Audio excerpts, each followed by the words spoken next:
She stepped off that train wearing a dress 2 sizes too big and shoes caked with road dust. And the entire town of Caldwell Flats started laughing before she even reached the platform steps.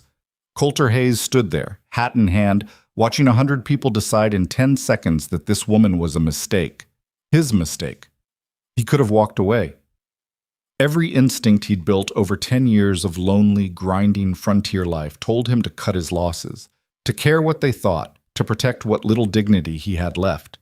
He didn't walk away. That choice, made in 30 seconds in front of the whole damn town, was the one that changed everything. Drop a like and tell me what city you're watching from. Let's see how far this story travels. The train was 20 minutes late, which gave the people of Caldwell Flats plenty of time to gather. They always gathered for something like this. There wasn't much else to do on a Tuesday afternoon in October when the harvest was mostly in and the air had that particular cold edge that meant winter was coming, whether anyone was ready or not. Word had spread the way word always spread in a town of 400 people. From the telegraph office to the barber shop to the dry goods store and then everywhere else, fast and unstoppable as creek water finding its level. Coulter Hayes had sent away for a wife. Not even the more charitable residents of Caldwell Flats could frame it in a way that didn't sound slightly ridiculous, and most of them weren't particularly charitable to begin with.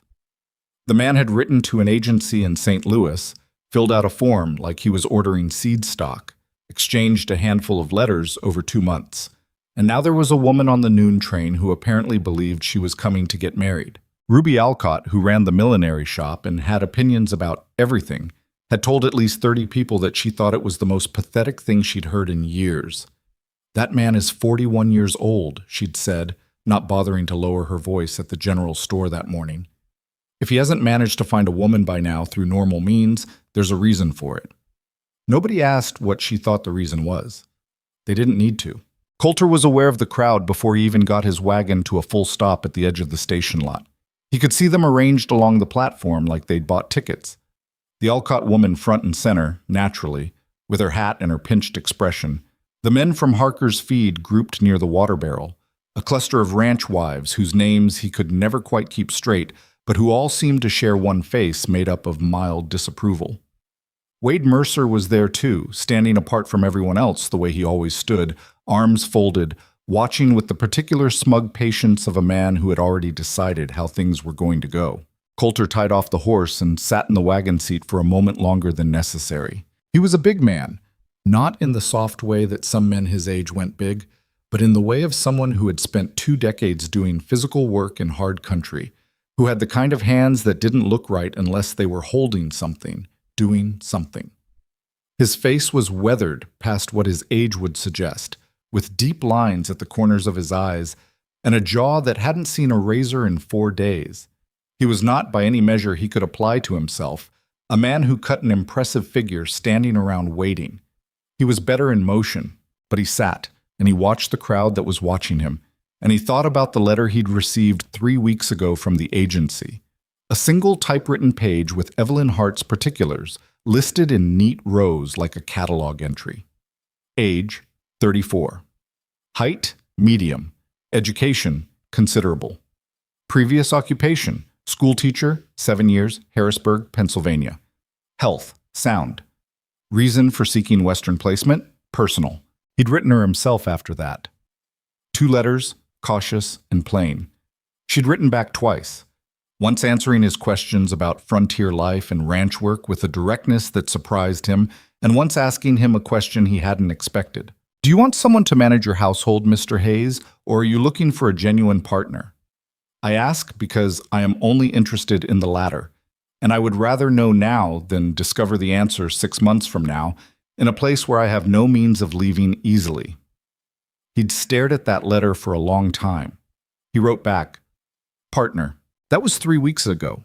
He hadn't heard from her since, which either meant she was satisfied or she'd changed her mind, and he'd spent an uncomfortable amount of time wondering which. Now the train was coming around the far bend. He could hear it before he could see it, that low metallic complaint of brakes. And he climbed down from the wagon because there was nothing else to do. The crowd shifted and murmured. Someone laughed, short, quickly swallowed, and Coulter didn't look to see who. The train came in slow and loud and stopped with a shudder that rattled the platform boards, releasing a long exhale of steam that temporarily obscured everything. Then it cleared, and the conductor stepped down, and then two men in business suits, and then a family with three small children, and then a moment of nothing, and then Evelyn Hart. She was the last one off the train. Coulter saw her shoes first because she was watching her step on the iron stairs, holding the railing with one hand and a worn leather traveling bag in the other. The shoes were practical lace-ups, brown, and they were dusty in the way that everything got dusty on a train journey from anywhere to here. The dress was a deep blue-gray wool, clearly good quality once but worn now, and it sat on her in a way that suggested she'd lost some weight since it was made. She was of medium height, as advertised, brown hair pinned up under a hat that had probably been fashionable 5 years ago. A face that was plain in the way that some faces were plain, not unattractive, just unadorned, without the kind of prettiness that drew immediate attention. She reached the platform, set down her bag, and looked out at the town that had assembled to meet her. Coulter could see the exact moment she understood what she was walking into. It passed across her face fast, a brief tightening, a slight adjustment of her posture, and then it was gone, and she was simply standing there, composed, with a stillness that seemed deliberate and hard-won. The laughter started quietly, a snicker from somewhere in the middle of the crowd. Then Ruby Alcott said, just loud enough, "Well, I suppose the agency couldn't afford to be too selective." And the laughter spread and grew and wasn't quiet anymore. Evelyn Hart did not look down. She did not look away. She stood on that platform in her ill-fitting dress and her dusty shoes, and she looked out at the laughing crowd with an expression Coulter couldn't quite read. Not quite hurt, not quite defiant. Something more complicated than either. He walked toward her. He was aware of Wade Mercer watching him. He was aware of everyone watching him. He kept walking. "Miss Hart," he said, when he was close enough that he didn't have to raise his voice. She turned to look at him. Up close, her eyes were gray, a darker gray than her dress, and they were steady in a way that made him feel slightly less steady himself. "Mr. Hayes," she said. "Good trip?" "Long," she said. 2 days and one connection in Kansas City. "You hungry?" She paused, as if the question surprised her. "Yes, actually. There's a decent place 2 blocks over. We can eat, then I'll show you the ranch. It's about 8 miles out." He picked up her traveling bag before she could reach for it. She let him, which he appreciated. Some women made a point of not letting you do anything useful, and he'd never understood that. He turned back toward the wagon. Behind him, the crowd had gone from laughing to something more uncertain, a low buzzing of whispers. He heard Wade Mercer's voice say something, clear and carrying, though he couldn't make out the words. He didn't stop walking. Evelyn fell into step beside him without being asked. Her stride was even, unhurried. She didn't hunch or rush or try to make herself smaller, which was what he'd half expected, and he found himself revising something he'd assumed without realizing it. "They do that often?" she asked, not looking at him, looking straight ahead. "No more than usual," he said. "Is it usually about you or about someone else?" "Depends on who's available," he said. She made a small sound that might have been the beginning of a laugh. The wagon was where he'd left it. He put her bag in the back and helped her up to the seat, which required a brief negotiation because the step was higher than standard, and she was wearing a skirt, but they managed it without incident or conversation. He went around and climbed up on his side. He picked up the reins and then sat for a moment. Behind them, he could hear the crowd dispersing. The particular sound of people who had come expecting a spectacle and gotten something they hadn't quite expected instead, and weren't sure how they felt about it. "Mr. Hayes," Evelyn said. "Coulter," he said. "If we're going to do this, you can call me Coulter." "Coulter." She considered it. "You don't have to pretend the situation wasn't what it was. I've been aware of what I was walking into since before I bought the train ticket." He looked at her. She was looking straight ahead, at the main street of Caldwell Flats stretching out before them with its 2-story buildings and muddy wagon ruts, and the late October sky pressing down gray and heavy above it all. "I'm not pretending anything," he said. "No," she said. "I don't think you are." He slapped the reins, and the horse moved. The restaurant was called Hendrick's, and it was not, strictly speaking, a restaurant. It was the back half of the dry goods store where Walt Hendrick's wife served lunch on weekdays from 11 until 2 and charged 30 cents for whatever was on the stove. On Tuesdays, it was beef stew and cornbread, which Coulter thought was about the best thing they served. And he'd been coming here long enough that the table nearest the window was left for him by unspoken agreement. They were stared at, of course. 2 men at the counter turned to look and didn't turn back.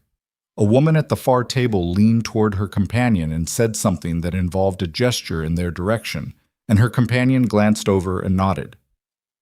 Evelyn sat across from Coulter and picked up her spoon and ate her stew with the focused attention of someone who was genuinely hungry and had decided that being stared at was not a sufficient reason to stop.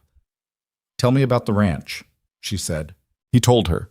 He wasn't a man who talked easily or at length, but when it was about the land, he could manage it. The 800 acres of mixed grass and cedar, the creek that ran year-round on the eastern quarter, the herd of about 200 head that he was trying to build back up after 3 rough winters in a row. The house needed work. The barn was in better shape than the house. He had one hired hand, a man named Otis Briggs, who was reliable and uncomplaining and who Coulter had already warned about the arrangement so there wouldn't be any awkwardness. Evelyn listened without interrupting, which he appreciated. When he'd finished, she asked a series of questions that were specific enough to surprise him, about the grazing rotation, about what he'd done during the hard winters, about what kind of market he was selling into and how far the stockyards were. They weren't the questions he'd expected.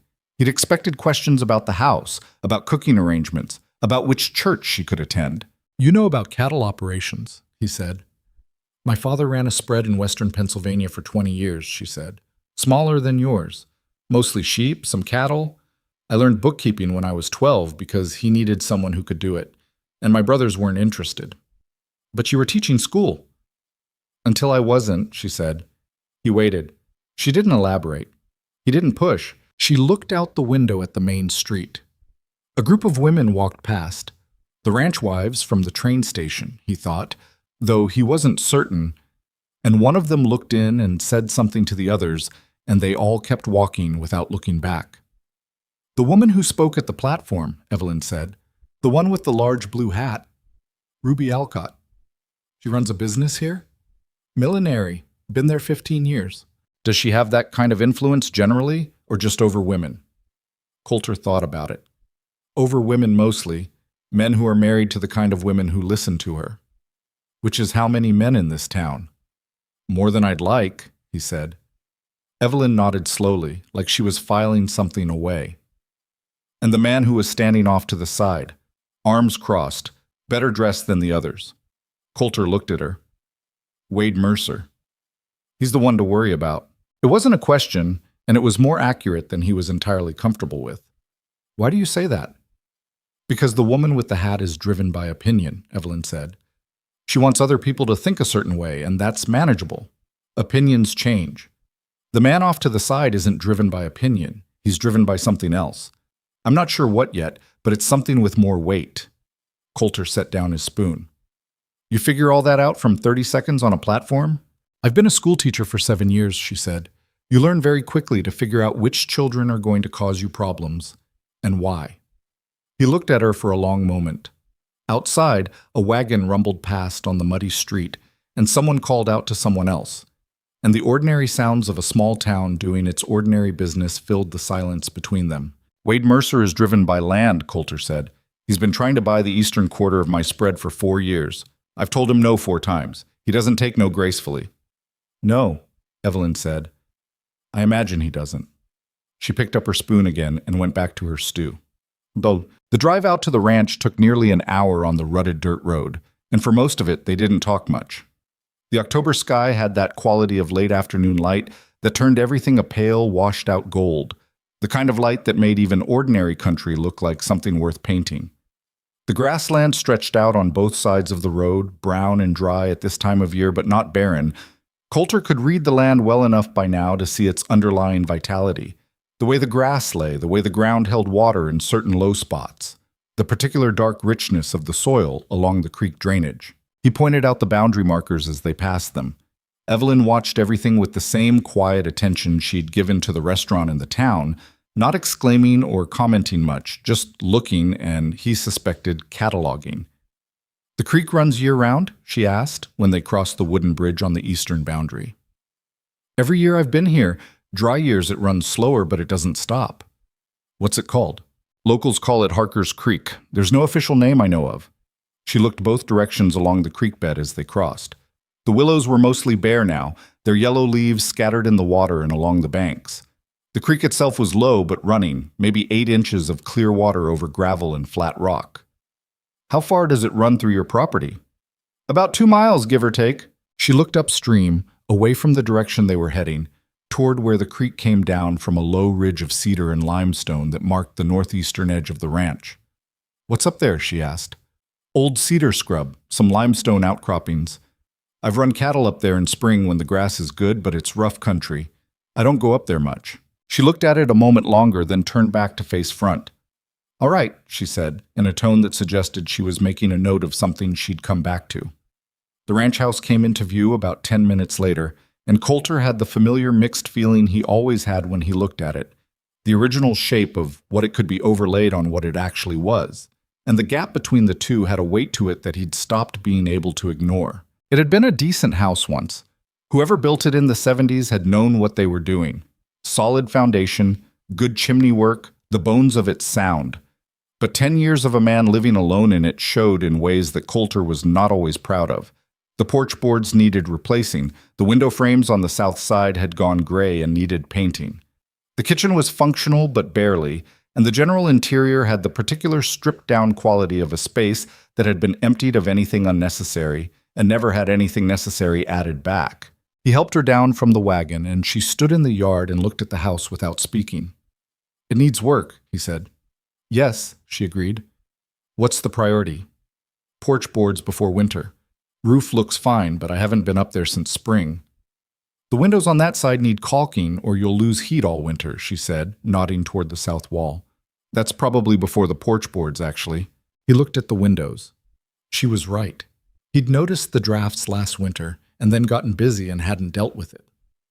Otis Briggs came around from the barn, wiping his hands on a rag. He was a compact, quiet man in his mid-50s with a face like old saddle leather and the habit of speaking only when he had something to say, which Coulter had always found restful. "Miss Hart?" Coulter said. "This is Otis." Otis nodded at her. "Ma'am?" "Otis," she said, "is the chestnut horse the one with the bad hoof or the one that needs the new shoe on the left front?" Otis blinked, looked at Coulter, looked back at Evelyn. "The left front shoe," he said. "How'd you know he had a problem?" "He was walking slightly off in the paddock when we came in," she said. "The angle looked like the shoe, not the hoof itself, but I could be wrong." Otis studied her for a moment with the appraising look of a man who had worked with animals long enough to know who else understood them and who was pretending. Then he said, "You're not wrong," and went back to the barn. Coulter picked up her bag and led her toward the house. "I should tell you," he said when they were on the porch, "the room I've set aside for you is the one at the back of the house. It's the warmest in winter because it shares a wall with the kitchen chimney. It's yours. The arrangement is, it's whatever you want it to be. I'm not assuming anything about what this is." Evelyn looked at him with an expression that was hard to read. "That's a more decent thing to say than I expected," she said. "What did you expect?" "I didn't know," she said honestly. "I really didn't know." He opened the door. She found the problem with the ranch ledgers on her third day.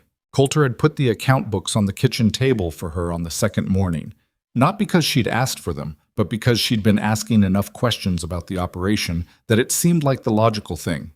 He'd expected her to look through them and maybe ask about a few entries. Instead, she'd spent 4 hours with them while he and Otis were out checking fence lines in the north pasture, and when he came back in for lunch, she was sitting at the table with the books spread open in front of her, and an expression that he already, after only 2 days, recognized as her thinking face. "When's the last time you had someone look at these properly?" she asked. "I look at them," he said. "With respect, you look at the individual entries. You're not looking at the pattern." He sat down across from her. She turned the current year's book toward him and pointed to a column of figures. "Your purchasing costs have gone up 14% over the past 2 years, but your cattle prices haven't kept pace with it. which is normal. Everyone's dealing with that. But your feed costs specifically are high for a grass operation of this size.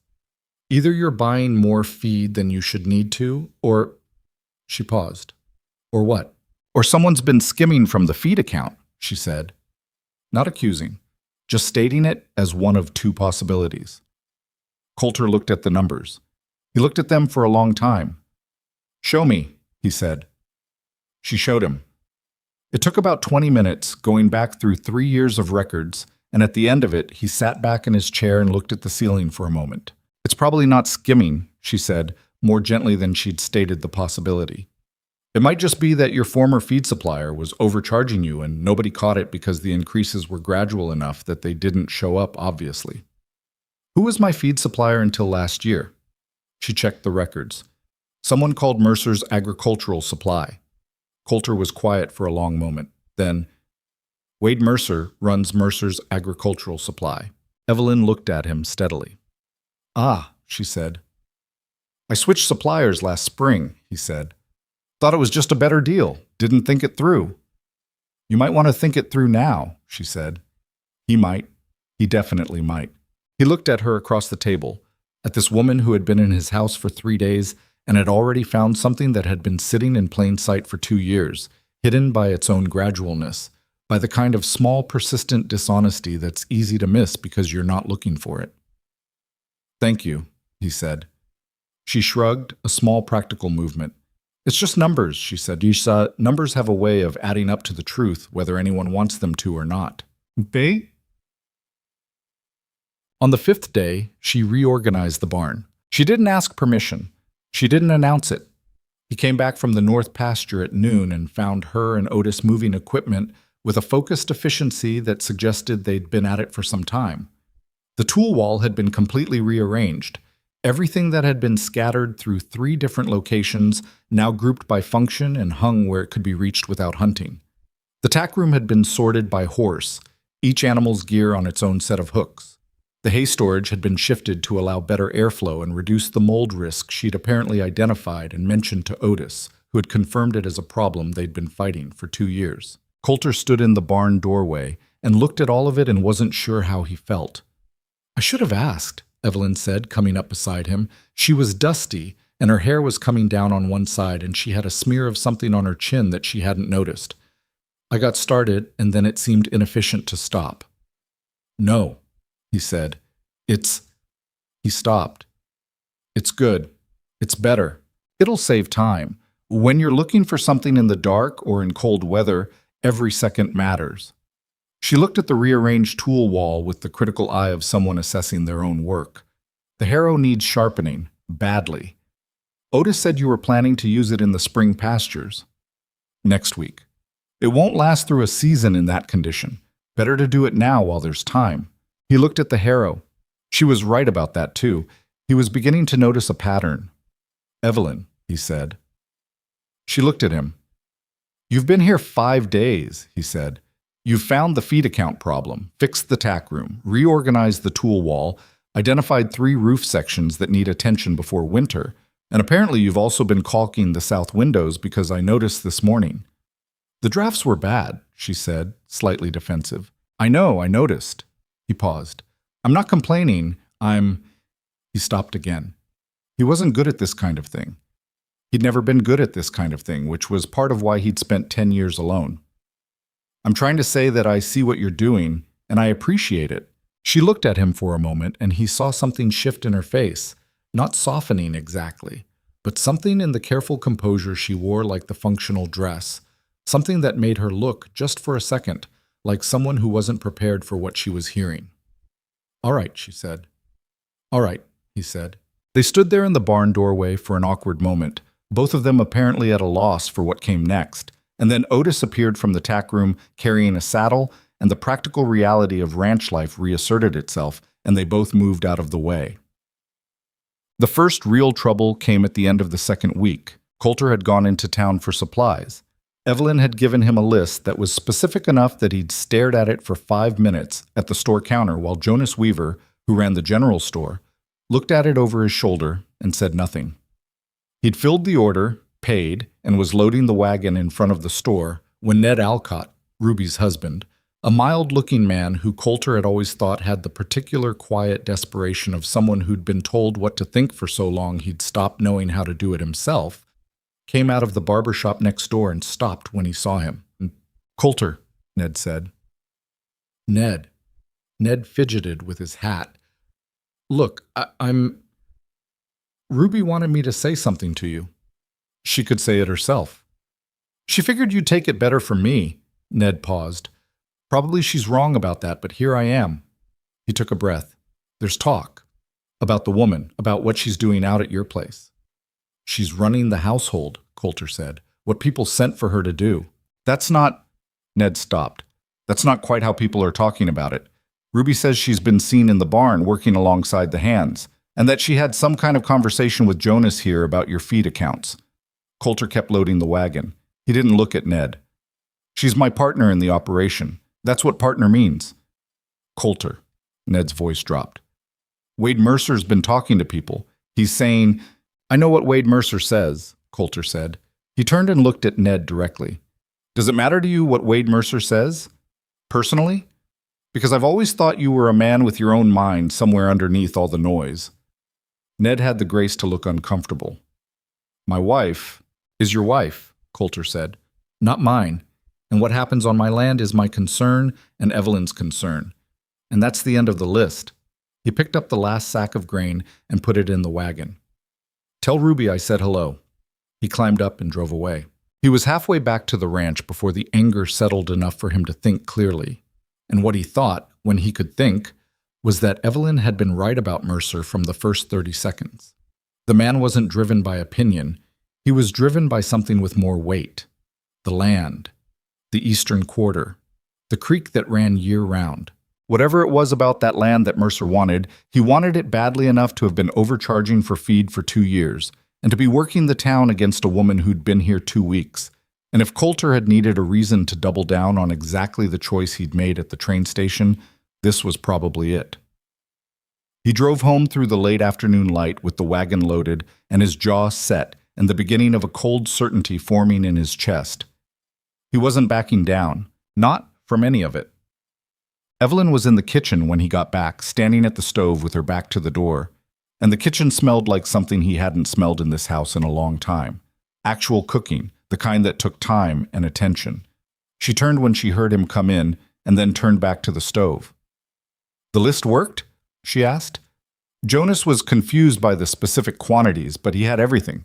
He started bringing bags in from the wagon. Ned Alcott was in town. Ruby Alcott's husband? She didn't turn around. She sent him to deliver a message.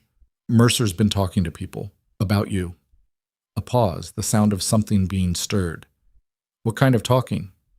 "The kind that doesn't have to be specific to do damage," he said.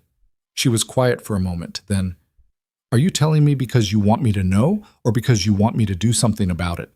He put the last bag on the counter and thought about that. "I'm telling you because you should know. What you do with it is up to you." She turned around then, and her expression was complicated in a way he was starting to recognize. The look of someone processing something they'd already half expected, but that still had a weight to it regardless. "All right," she said. "Are you—" He stopped. Started again.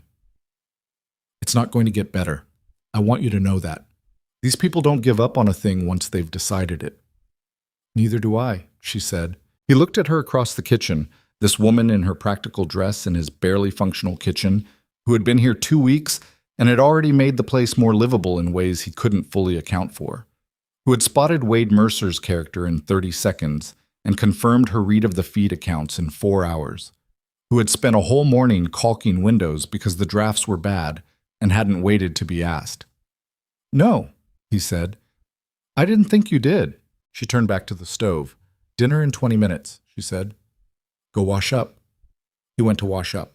Outside, the October dark was coming in fast, the way it did this time of year, and somewhere across the creek drainage a coyote called once and was answered. The wind had picked up from the northwest, which meant cold weather coming, and the windows on the south wall didn't draft anymore because Evelyn had caulked them 3 days ago. He stood at the wash basin and looked at his own reflection in the small mirror above it. The weathered face, the deep lines, the jaw still not shaved, and thought about the 10 years he'd spent in this house alone, and about the 30 seconds at the train station when he'd had the choice to walk away, and about the fact that he didn't regret it, not even slightly, which was the most surprising thing. Not the woman, not the town, not Mercer or any of it. The fact that he didn't regret a single thing about the past 2 weeks. That was the most surprising thing. He dried his hands and went back to the kitchen, where dinner was almost ready, and the lamp was lit against the dark coming down outside. And for the first time in a long time, the house felt less like a place he was enduring and more like a place where something was actually happening. The cold came early that year, dropping hard out of the northwest in the first week of November, and staying.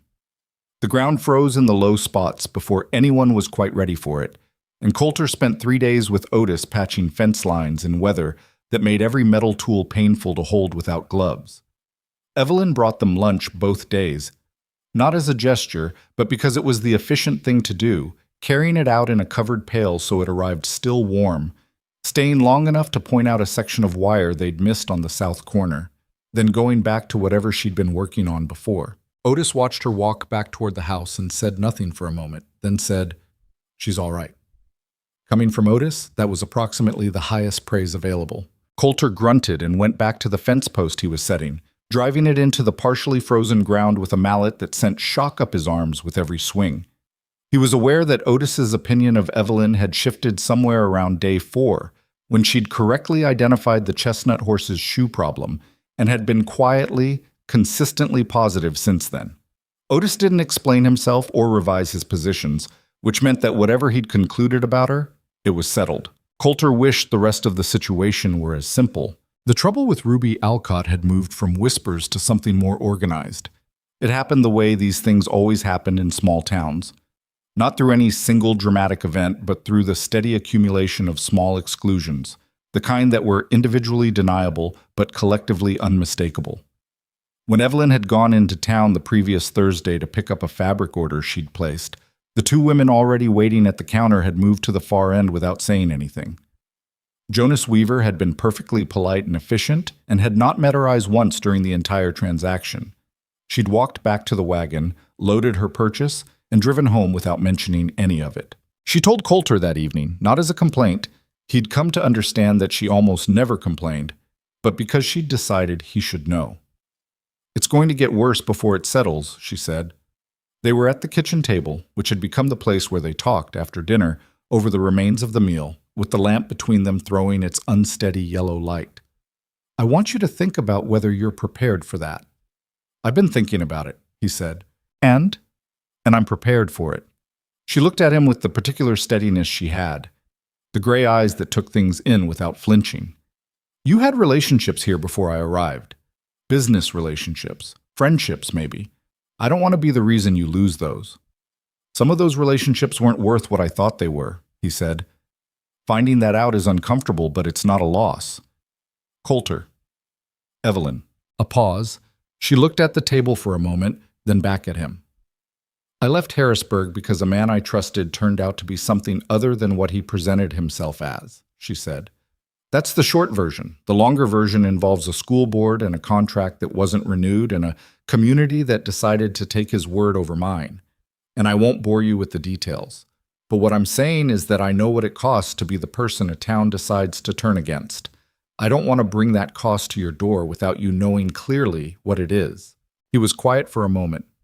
Outside, the wind had picked up again, rattling the newly caulked windows in a way that was significantly better than the rattling they'd done before she got to them. "What was his name?" Coulter said. She blinked. "What?" "The man. In Harrisburg." "Why does that matter?" "It doesn't," he said. I'm asking because you told me a thing about yourself, and I want to respond to it like a person instead of just moving on to the practical question." Something shifted in her face, that same thing he'd seen before. A brief uncovering of something underneath the composure, something that looked like it had been closed off for a while and wasn't entirely sure it was safe to open. "His name was Theodore Marsh," she said. "He was the chairman of the school board, and he was very well liked and very dishonest, and I made the mistake of not understanding which of those things mattered more to the people around him." "I'm sorry," Coulter said. "It was 3 years ago," she said. "I'm fine." "I know you're fine," he said. You can still be sorry about something someone did to you 3 years ago. She looked at him for a long moment. Then she said very quietly, "All right." They sat with that for a while, the lamp between them and the wind outside. And it wasn't an uncomfortable silence. It was the kind of silence that comes after something true has been said, and both people are letting it settle properly. "My wife died 11 years ago," Coulter said eventually. Evelyn waited. "Fever. She was sick 4 days and then she was gone. We'd been married 6 years. He looked at his hands on the table, the rough, scarred, permanently dirty hands of a man who worked with them every day. "I handled it about as badly as a person can handle something like that. Didn't talk to anyone for about 6 months. Ran the ranch by reflex. Lost about 40 head the following winter because I wasn't paying attention the way I should have been." He paused. "The thing I've learned about grief is that it doesn't ask your permission. And the thing I've learned about this town is that they see 10 years of a man living alone and they think they understand what happened. They don't." "No," Evelyn said. "They don't." "I'm telling you because you told me something," he said. "And for the same reason you said, because you're here now and you should know who you're actually dealing with." She nodded slowly. "Thank you for telling me." "You're welcome," he said. They both looked at the lamp for a moment. "Theodore Marsh," Coulter said. "If I ever encounter him, I'll make a point of thinking poorly of him." "He'd deserve it," Evelyn said. And there it was, the beginning of something that almost sounded like an ordinary conversation between two people who were starting to know each other, right there in the battered kitchen of a ranch that was slowly, room by room, becoming less of a place one person was enduring and more like a place two people were building. Wade Mercer came to the ranch on a Saturday in mid-November, uninvited, in the late morning when Coulter was out in the east pasture and Evelyn was alone in the house. She heard the horse first, then saw him through the kitchen window. A big gray gelding, well-kept, ridden by a man who sat in the saddle like he was accustomed to people noticing him on horses. He dismounted at the fence and tied off without being asked, which told her something about how he viewed his welcome here. And then he walked toward the front door with the unhurried ease of a man who was confident in his reception everywhere he went. Evelyn dried her hands on a cloth and went to the door before he knocked. She opened it and looked at him. Up close, Wade Mercer was in his mid-50s, broad through the shoulders, with a full gray-streaked mustache, and the kind of eyes that were calculating in a way he probably thought wasn't obvious. He was well-dressed for a ranch call. Good coat, clean boots. "Mr. Mercer," she said. He blinked, only slightly. "You know who I am." "Coulter mentioned you. Can I help you?" "I was hoping to speak with Coulter." "He's in the east pasture. He'll be back around noon." "I'll wait," Mercer said, with a pleasantness that didn't quite reach his eyes. "You're welcome to wait in the yard," Evelyn said. She kept her hand on the doorframe. "I have work I need to get back to." Another blink, more visible this time. He wasn't accustomed to being declined access. "Miss Hart," he said.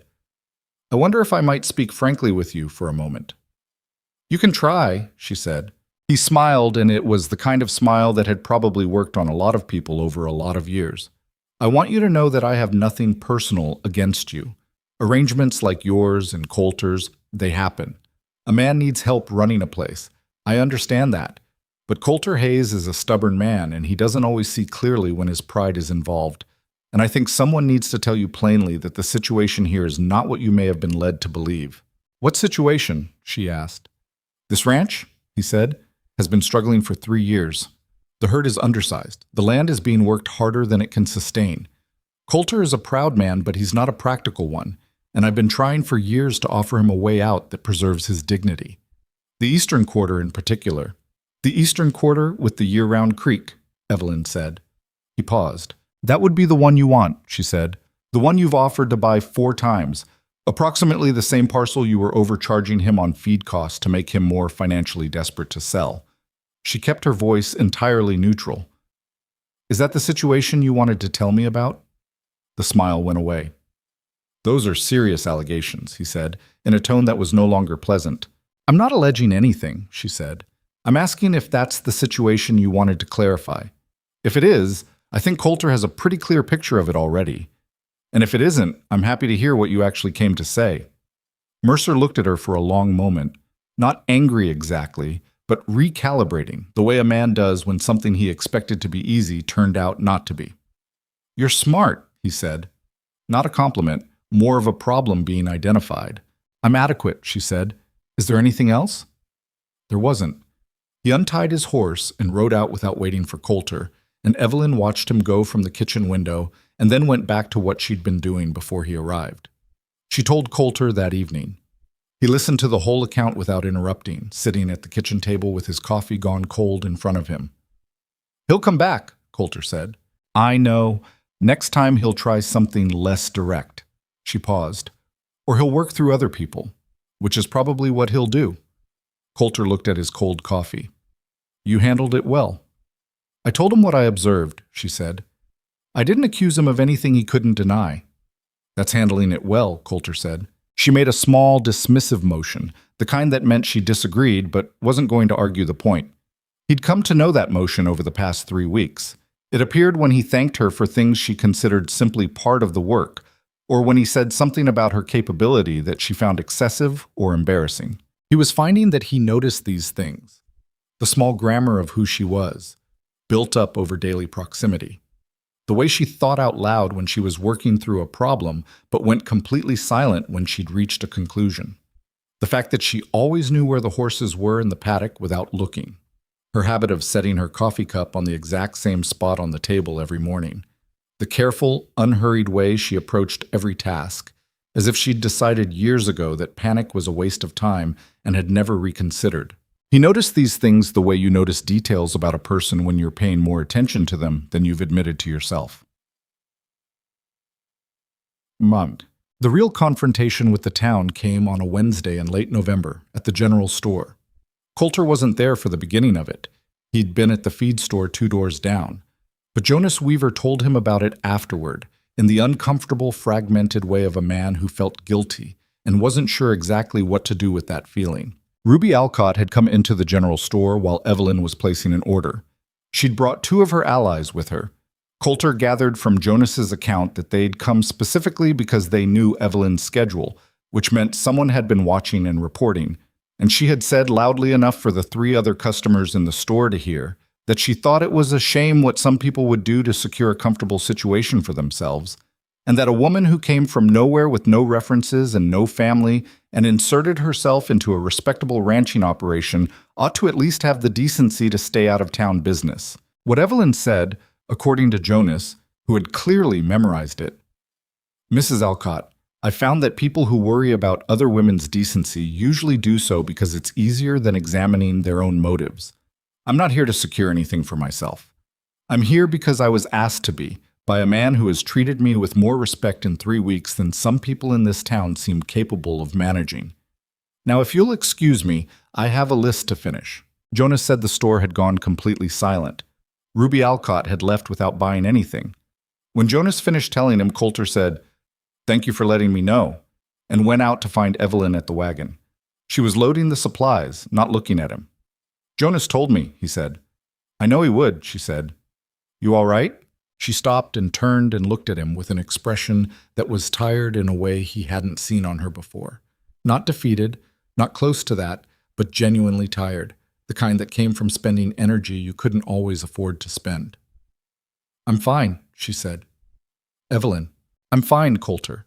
I handled it the way it needed to be handled. Ruby Alcott isn't the first woman to try to make me feel small in a public place, and she probably won't be the last." She turned back to the wagon. "What bothers me isn't her. What bothers me is that she has help. Someone's been telling her when I come into town. Someone's coordinating this." "Mercer," Coulter said. "Almost certainly." She put the last bag in the wagon. "He's using her because she's useful, and because if anything goes badly wrong, he can step back from it and she takes the criticism. He doesn't get his hands dirty with something like this." "No," Coulter said. "He doesn't." He helped her up to the wagon seat and they drove back through the cold gray afternoon and somewhere past the edge of town. Where the road opened up and the plain stretched out ahead, Evelyn said without looking at him, "Thank you for not telling me I should have handled it differently." "I don't think you should have," he said. "Most men would say I was too direct, that I should have deferred and smiled and let it pass." "Most men aren't me," he said. She was quiet for a moment, then, "No, I'm beginning to understand that." He kept his eyes on the road. The horse was moving at a steady pace, its breath making clouds in the cold air. The sky was the pale, pressed-down gray of late November that meant weather coming within the week. When I was 16, Coulter said, unprompted, there was a man in the county who tried to cheat my father out of 40 acres of bottomland. He had a lawyer, and my father didn't, and for about 6 months it looked like he was going to get away with it. My mother told my father to let it go, to take the loss and keep the peace and not make enemies he couldn't afford. My father said something I've never forgotten. He paused. He said, the only enemies worth worrying about are the ones you made by standing for something. The rest aren't worth your worry at all. Evelyn was looking at him now. What happened to the 40 acres? She asked. He kept them, Coulter said. Took another 4 months and a better lawyer and more money than they had, but he kept them. He paused. The man who tried to take it eventually lost most of his own land to debt. The kind of debt that builds up when you spend your life trying to take things that don't belong to you. Mercer, Evelyn said quietly. Eventually, Coulter said. If we do this right. She looked at the road ahead. He could see her thinking, that particular stillness she had when something was settling into a conclusion. We'd need proof, she said, of the feed account manipulation. Something beyond what the ledgers show. I know someone who might help with that, Coulter said. Who? A man named Harlan Dodd. He ran Mercer's supply operation for about 2 years before he quit. He and I were friendly once, before things got complicated. He lives about 20 miles east now, has his own small spread. Would he talk? He might, Coulter said, if he trusted that it wouldn't blow back on him. Evelyn nodded slowly. All right, she said, but not yet. We're not ready yet. No, he agreed. Not yet. They drove the rest of the way home in a silence that had a different quality to it than the silences at the beginning. Not the silence of two strangers finding no common ground, but the silence of two people who were thinking along the same lines and didn't need to say so out loud. December came in cold and dry, and the days shortened to almost nothing. They developed a routine by necessity, the way people who share a space always develop a routine. Certain things happening in a certain order, certain conversations that occurred in certain places, a shared grammar of daily life that built up without being decided. Otis had taken to staying for supper twice a week, which had started when Evelyn had simply set 3 plates instead of 2, and nobody had addressed it directly.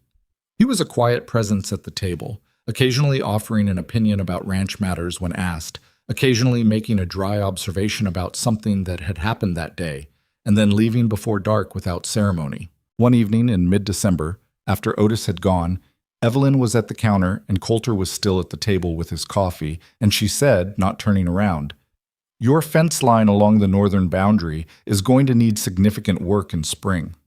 I know, he said. It would cost less to do it right once than to patch it again. I know that too. She turned around. The ledger situation, the feed account overcharges.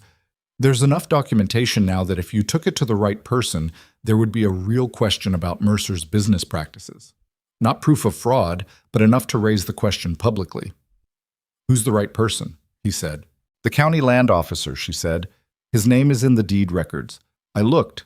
She paused. He has an office in Delmar, which is the county seat. A trip there with the right documentation would be $12 in travel and time, and it would cost Mercer considerably more than that to deal with the scrutiny. Coulter looked at her. You've been thinking about this for a while. Since November, she said without apology. You didn't say anything. I wasn't ready to say anything until I was certain. He looked at his coffee. And now you're certain. Of the documentation, yes. Of what the county officer will do with it. She made that small dismissive motion again. No. Some officials are in Mercer's pocket, some aren't. I don't know which this one is. I could find out, he said. Harlan Dodd would know. That's what I was thinking, she said. He looked up at her. She was leaning against the counter with her arms folded in the way she did when she was thinking. Not defensive, just self-contained, the posture of someone who had spent a long time relying on themselves. Evelyn, he said, can I ask you something? Yes. When you answered the agency listing, he said, what were you expecting? Actually, not what the letter said. She was quiet for a moment, long enough that he thought she might not answer. Then, honestly, I was expecting something manageable, a transaction with decent terms, a man who needed help and would treat me fairly in exchange for it. She paused. I was not expecting... She stopped. What? He said. She looked at him for a long moment, and he had the sense of her making a decision. The same kind of calculation he'd seen her make about other things, except this one was different. This one wasn't about the ranch or the Ledgers or Wade Mercer. I was not expecting to find it difficult to imagine leaving, she said very carefully. He held very still. Which is something I probably shouldn't have said, she added. I'm glad you said it, he said. Outside, the December wind moved across the plains with that particular low tone it had in cold weather, and the lamp on the table held its small yellow space against the dark, and neither of them said anything for a while, but the silence was not uncomfortable, and that in itself was a thing that had taken time and shared difficulty to build, the kind of thing that doesn't come easily or quickly or without cost. It had cost them both something to get here. What it was going to cost them to stay. That was still being decided, and the people deciding it weren't only the two of them. But for now, in the kitchen, with the cold outside and the lamp between them, it was enough. The trip to see Harlan Dodd happened on a Thursday in early January, when the cold had settled in properly, and the ground was frozen hard enough that the wagon wheels made a different sound on it, a sharper, higher pitch than the soft crunch of autumn. Coulter drove. Evelyn sat beside him with a wool blanket across her lap and the ledger copies in a leather satchel at her feet, and for the first 20 miles they talked through what they were going to say and what they weren't. Harlan Dodd's spread was modest. A small house, a decent barn, about 120 acres of mixed pasture that he worked mostly alone since his son had left for Colorado 2 years back. He was a lean, careful man in his early 60s with the slow movements of someone whose joints had accumulated a history of cold mornings. And when he opened the door and saw Coulter, something passed across his face that was hard to read. Relief, or its complicated cousin, the kind that comes mixed with apprehension. Coulter Hayes, he said. It's been a while. It has, Coulter said. This is Evelyn. She runs the ranch operation with me now. Harlan looked at her with the considering look of a man who had learned caution through experience. Then he stepped back and opened the door wider. Come in out of the cold. The house was warm and smelled like coffee and wood smoke, and the particular mustiness of a place where a man lived alone. Harlan cleared some papers from the kitchen chairs and they sat, and he poured coffee without asking, and then he sat across from them and looked at the satchel. The ledgers, he said. Copies, Evelyn said. 3 years. Harlan was quiet for a moment. I figured someone would come eventually, he said. I just figured it would take longer. You know what we found, Coulter said. It wasn't a question. I know what I saw while I was working there, Harlan said. I don't know what's in your book specifically, but I know how Wade runs his supply accounts. He picked up his coffee cup and held it without drinking.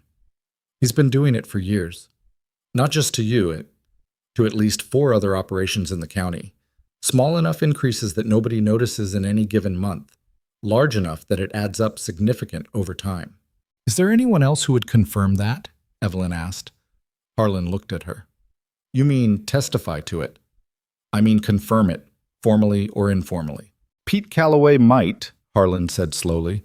He ran one of the other affected operations until he sold out 18 months ago. Coincidentally sold to Mercer, because by then he was in enough financial trouble that Mercer's offer looked reasonable. He set down the cup. That's how it works. Wade makes you pour slowly, then he makes you an offer when you're poor enough. He's patient. I'll give him that. Would Calloway talk? Coulter said. Pete Calloway is living in a boarding house in Delmar with what he got from the sale, which wasn't much. Yeah, Harlan said, with a flatness that covered something more bitter underneath. I think Pete Calloway would talk. They stayed 2 hours. When they left, they had Harlan's informal account of what he'd witnessed, a name and address for Pete Calloway, and a clearer picture of how systematic Mercer's operation actually was, which was more systematic than either of them had estimated, and that was saying something because Evelyn had already estimated it as considerable. On the drive back, the afternoon light was going thin and gray, the kind of January light that feels like the sun is apologizing for showing up at all. Evelyn was quiet for a long time, looking at the road. 4 operations, she said finally. At least, Coulter said, and Calloway sold to him. At a price Mercer set by making the alternative worse. She was silent again. Then, he's been doing this for years and nobody's done anything about it. Nobody had the full picture, Coulter said. Each rancher only saw his own piece of it. Until now, she said. Until now, he agreed. She looked out at the frozen plains passing on both sides of the road, the brown grass stiff with cold, the sky pressing down pale and heavy. She had the expression she got when something was forming in her mind, not a plan yet, just the shape of one. We need Calloway, she said. And we need the county land officer to be someone who isn't in Mercer's pocket. Without both of those things, what we have is suggestive, but not sufficient. I'll find out about the county officer, Coulter said.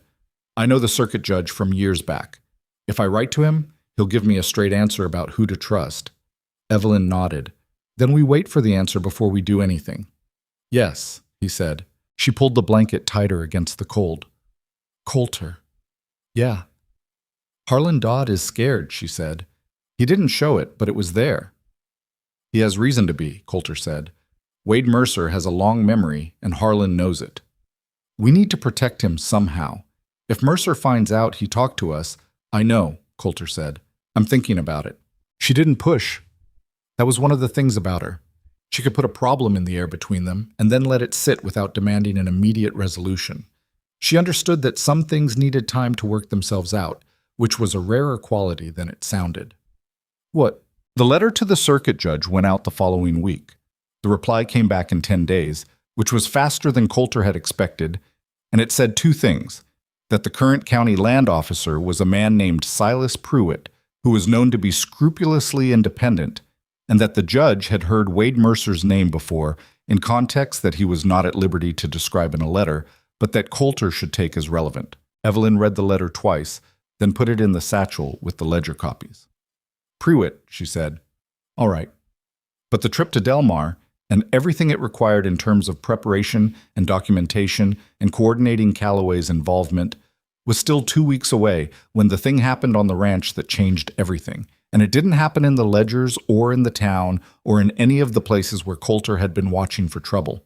It happened along the creek. It had been Evelyn's habit since her first week on the ranch to walk the property when she could, not aimlessly, but systematically, the way she'd learned to do from her father, who had believed that a piece of land revealed itself to you over time if you paid it enough attention.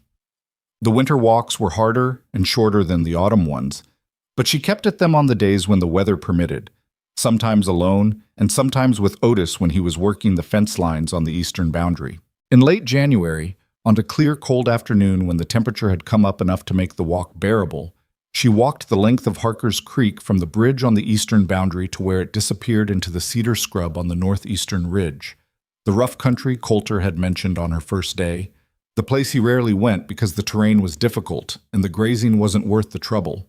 She'd been meaning to look at it properly since October. The creek ran low in winter, but it ran, a thin, clear thread over gravel and flat rock, and she followed it upstream into the cedar where the ground rose and the going got harder. The cedars were dense here, the branches interlocking overhead, and the light came through them at an angle that was almost blue in the cold. The limestone outcroppings Coulter had mentioned were more extensive than she'd expected. Not just scattered rocks, but actual formations, long shelves of stone angling down out of the hillside, layered in a way that spoke to something being laid down over a very long time. She stopped at the first major formation and looked at it. She was not a geologist. She had no formal training in rock or soil or mineral deposits. What she had was a father who had spent 20 years working land in western Pennsylvania, where the relationship between certain rock formations and what lay beneath them was a common enough subject of conversation among people who farmed and ranched in that country.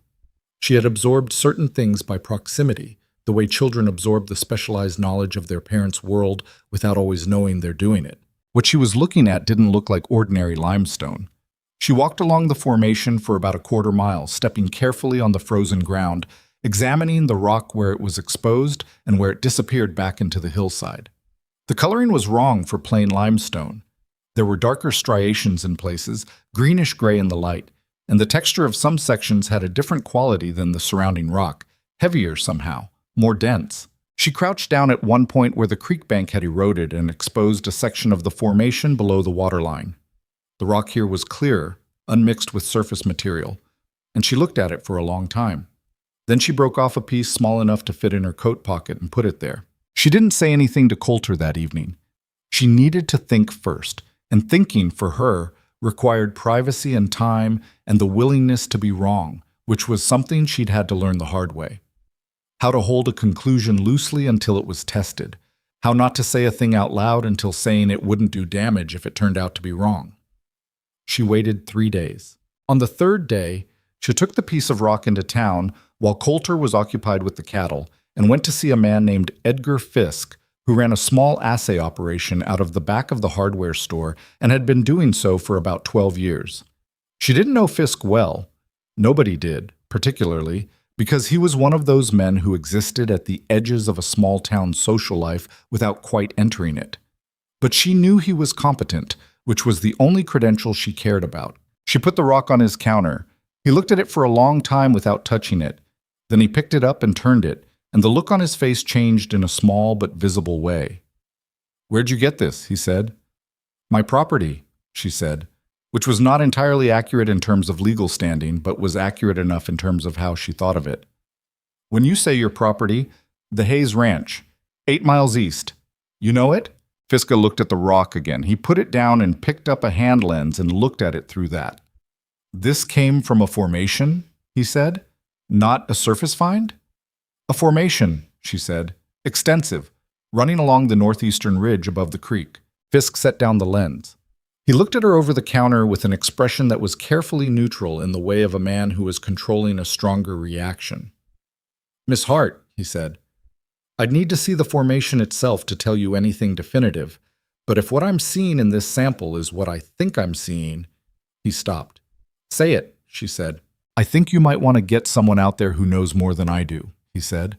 "Someone from Weston, maybe, or one of the big assay operations in the mining country." He paused. "This rock has characteristics consistent with significant mineral presence. I don't want to be more specific than that without a proper assessment, but if I were you, I would not wait long to get one." Evelyn looked at the rock on the counter.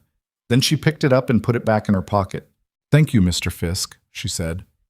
"You'll keep this quiet for now?" he said. "Yes," she said. "For now." She drove home with her hands steady on the reins and her mind working at a pace that made it difficult to focus on the ordinary road in front of her, the ordinary January afternoon, the ordinary sounds of the horse moving on frozen ground. She had learned not to trust first reactions.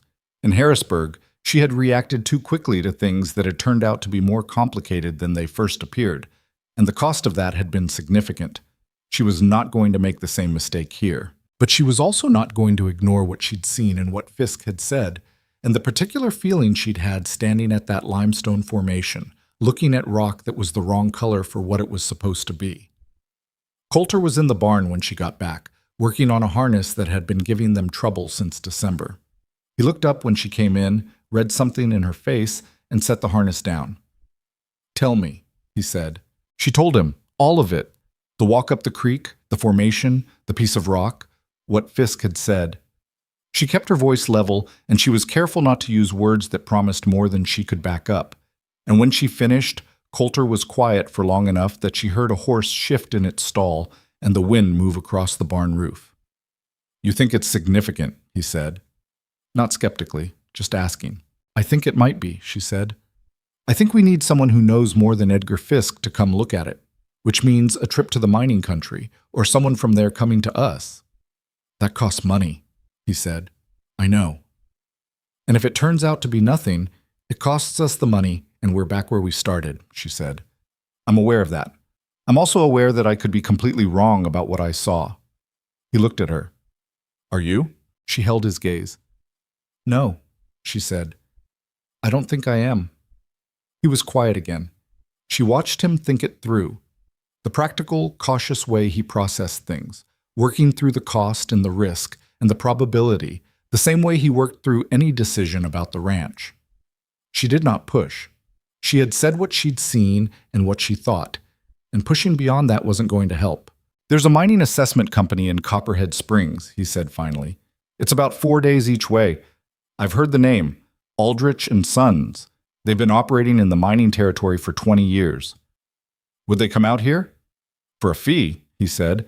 If what you're describing is what you think it is, they'd come. We'd need to keep it quiet, she said, if Mercer gets wind of a mineral assessment on this property. I know, Coulter said. They looked at each other across the barn. In the cold light of January, with the smell of hay and horses around them and the frozen ground under their feet, and what passed between them in that moment was not quite hope.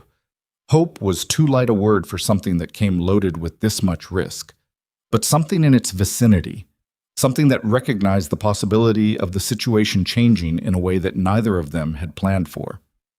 I'll write to Aldrich tonight, Coulter said, but shouldn't.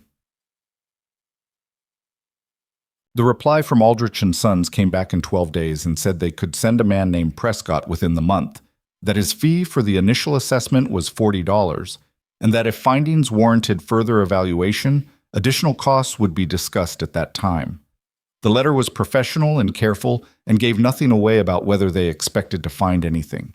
Evelyn read it and said, $40. We have it, Coulter said. Barely. Barely is enough, he said. If we're wrong, we're careful for the rest of the winter and we recover by spring. She folded the letter. All right, she said. Write back and confirm. He wrote back that day. Then they waited. The waiting was its own kind of difficult. The ranch work continued. It always continued, because animals didn't care about what you were waiting for.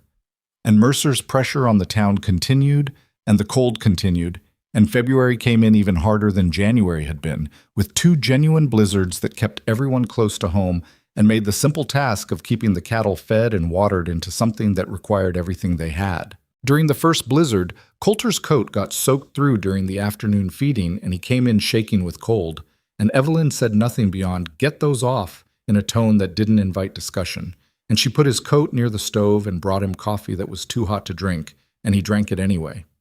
She sat across from him while he warmed up, and they didn't talk about Aldrich or Mercer or the formation along the creek. They talked about his father's land story. She asked him more about it, how it had been resolved, what the lawyer had argued. And he told her, and somewhere in the telling he stopped shaking and the color came back to his hands. And it wasn't until later, lying in the back bedroom with the wind working at the eaves, that he thought about the fact that she had sat with him for 2 hours doing nothing more useful than keeping him company, and that this had mattered to him more than it probably should. He thought about what she'd said in December, that it had become difficult to imagine leaving. He understood that now in a way he hadn't quite let himself understand it before. Prescott arrived on a Tuesday in late February, 3 days after the second blizzard had broken. He was a younger man than either of them had expected, maybe 30, with round spectacles and the earnest manner of someone who had devoted themselves seriously to a technical field. And he came with a case of equipment and a thoroughness that Evelyn clearly approved of because she watched him work with the particular quality of attention she reserved for things she found credible. He spent 2 days on the formation. The first day he worked alone, taking samples at intervals along the length of the ridge, examining the exposed sections of the creek bank, running basic field tests that Coulter didn't understand and didn't pretend to. He was quiet and focused and asked only practical questions about the property boundaries, about whether there had been any previous assessment, about water rights on the creek. On the second afternoon near dusk, he came back to the house and sat down at the kitchen table and opened his sample case and arranged several pieces of rock in front of him and said, "Mr. Hayes, Miss Hart, I need to tell you what I'm finding." The kitchen was very quiet. Outside, the February light was dying quickly, turning the snow-covered yard a pale gold and then gray. "The formation on the northeast ridge is more extensive than is visible from the surface," Prescott said. He spoke carefully, precisely, like a man who was aware of how much weight his words were about to carry. "The limestone structure is fractured in a way that's consistent with significant geological activity over a long period, and within those fractures, there is substantial mineral presence." He paused. "Copper, primarily. Possibly silver in the deeper sections. I can't confirm that from surface assessment. The copper, I can confirm." Coulter looked at the rocks on the table. "How substantial?" he said. "Substantial enough that I would recommend a full assessment and would not say that to you if I weren't certain it was warranted." Prescott looked at him steadily. Mr. Hayes, I've been doing this for 8 years. I don't tell people what they want to hear because it's easier. What I'm telling you is that you have a potentially significant mineral deposit on this property and that you should pursue it seriously and you should protect the claim. Protect it how? Evelyn said. File with the county office immediately, before you tell anyone outside this room what I've said. He looked at them both. I mean, anyone. Evelyn's eyes met Coulter's across the table. He could see in her face the same complicated thing he felt himself. Not pure elation, because neither of them was built for pure elation, but something real and large and slightly frightening. The way genuinely significant things tend to feel when they arrive. The county land officer, she said. Silas Pruitt in Delmar. Yes, Coulter said.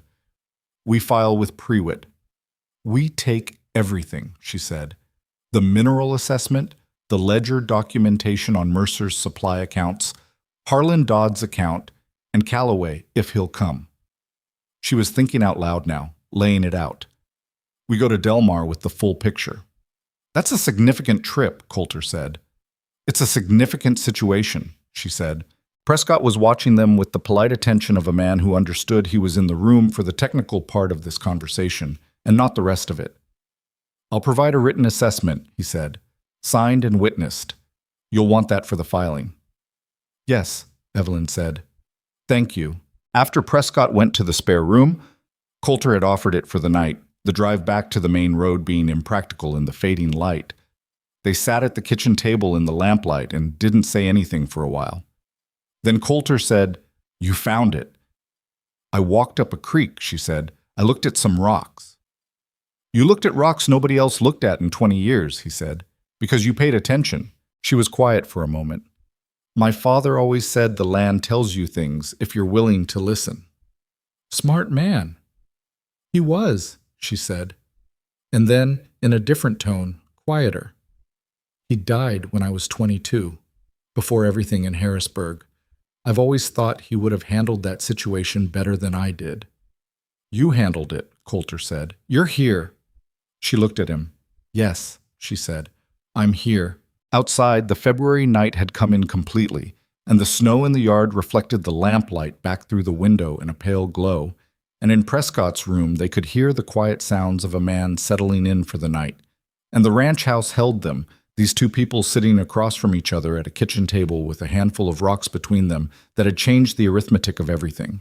Neither of them could have said exactly when the practical arrangement had become something else. There was no single moment.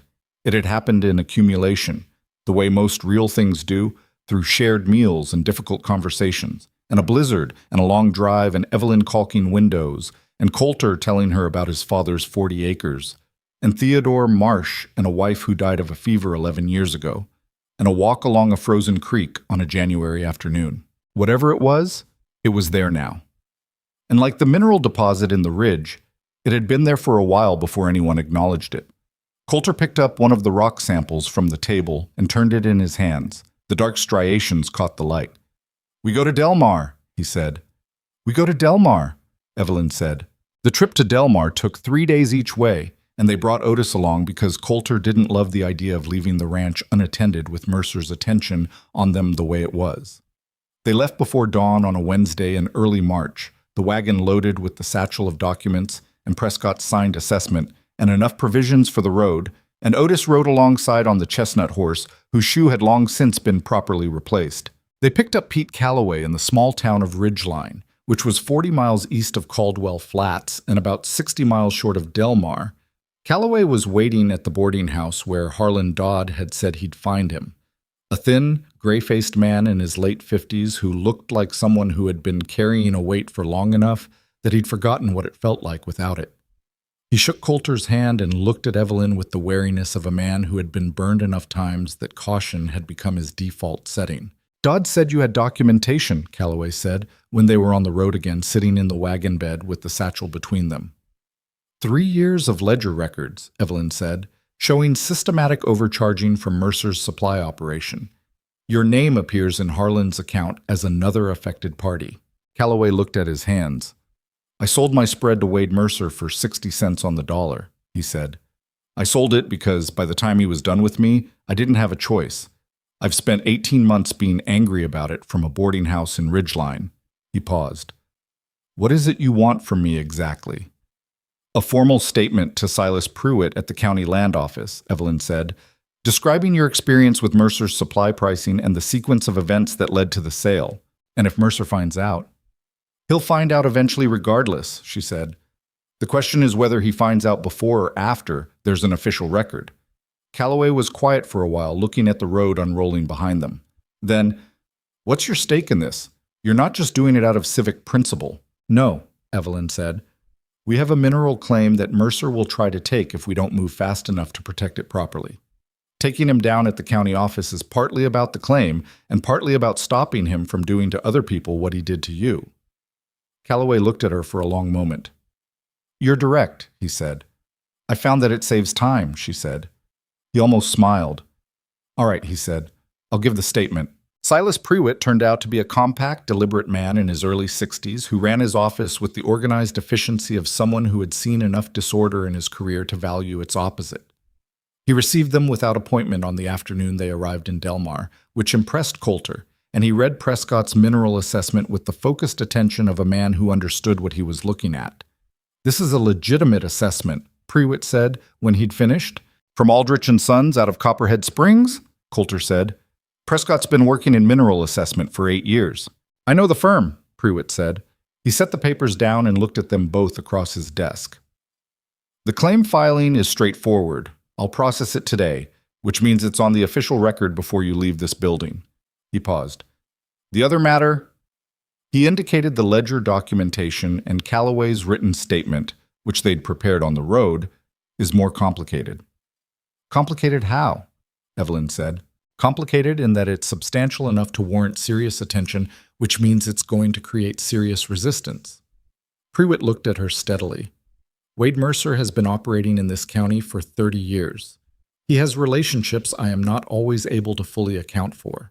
What you're bringing me here is credible and I intend to act on it, but I want you to understand clearly that acting on it will not be quick and it will not be quiet." "We understand that," Coulter said. "And you're prepared for the consequences in the interim." "We're prepared," Evelyn said. Pruitt looked at her for a moment, the assessing look of a man determining whether someone meant what they said, and apparently found what he was looking for because he nodded once and pulled a form from his desk drawer. "Then let's start with the claim filing," he said. They were back on the road to Caldwell Flats by the following morning, the mineral claim officially filed and documented, Calloway's statement in Pruitt's hands, and the particular feeling of having done a thing that couldn't be undone sitting with them in the wagon for the long drive home. But Mercer knew within a week. Coulter never found out exactly how, whether it was someone in Pruitt's office or someone who had seen them arrive in Delmar, or simply the reliable small-town mechanism by which information moved faster than horses.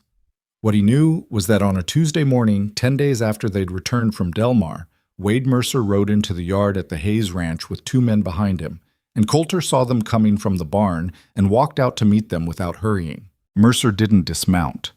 That was the first thing. He stayed on his horse, which was a way of keeping the height advantage, and Coulter had dealt with enough men like this to know exactly what it meant. "You filed a mineral claim," Mercer said. Not a question. "I did," Coulter said. "On property you don't have the resources to develop." "That's my concern," Coulter said. Mercer looked down at him with the expression of a man who had run out of patience with a situation he'd expected to resolve long before now. "Coulter, I've been more than patient with you.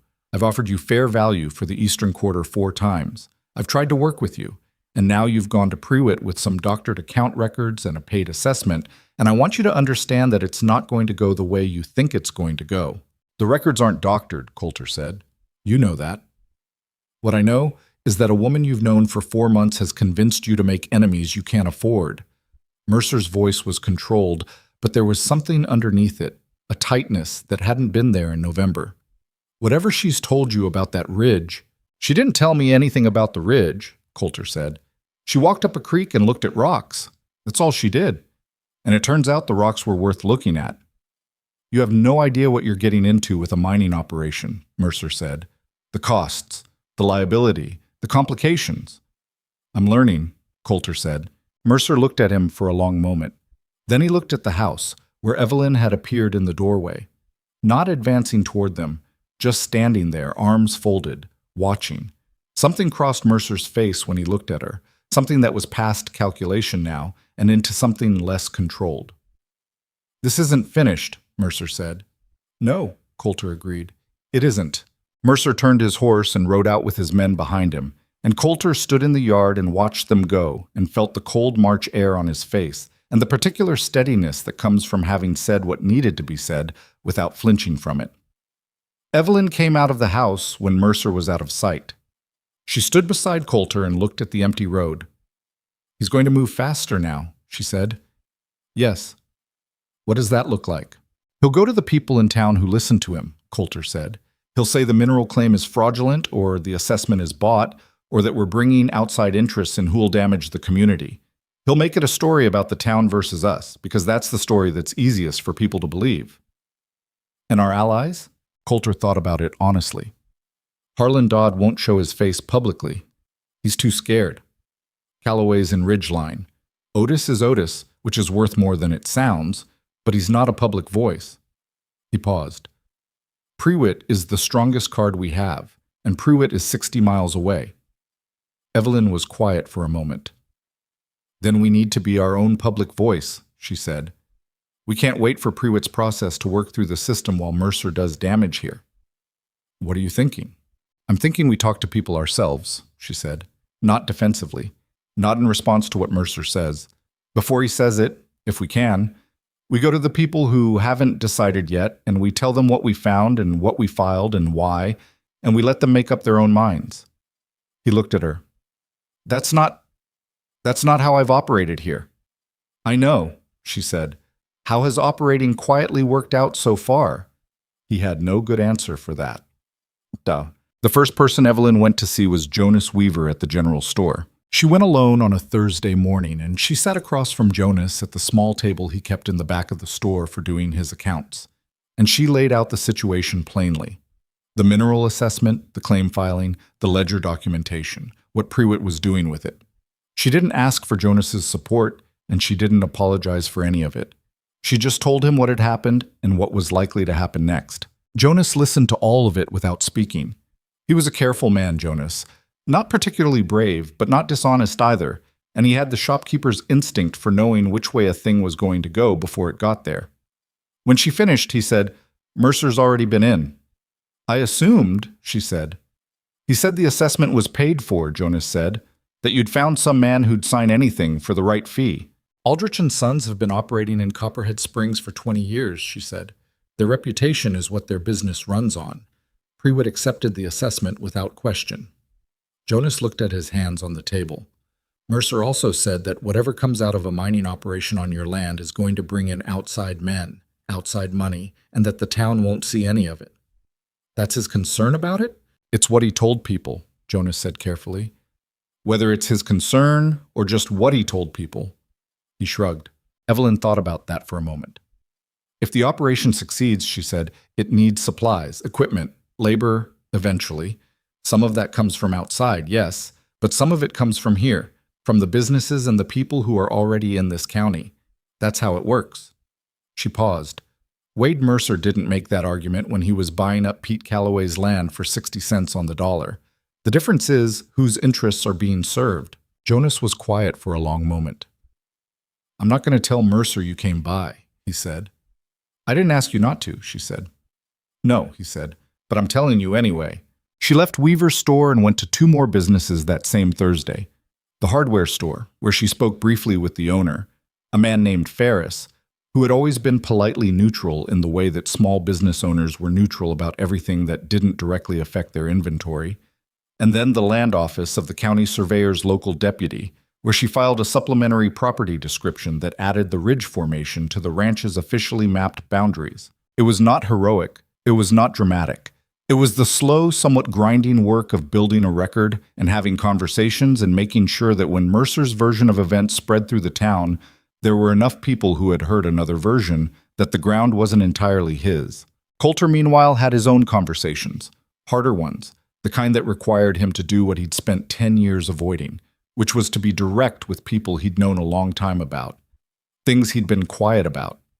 He went to see Martin Cross, who had been his nearest neighbor to the north for 15 years and had always been friendly enough, and who he knew had a business relationship with Mercer's supply operation. Cross was in his workshop when Coulter arrived, repairing a broken wheel rim. He looked up when Coulter came in and didn't say anything, which was itself a kind of statement. "I know Mercer's been to see you," Coulter said. "He came by Monday," Cross said. "What did he say?"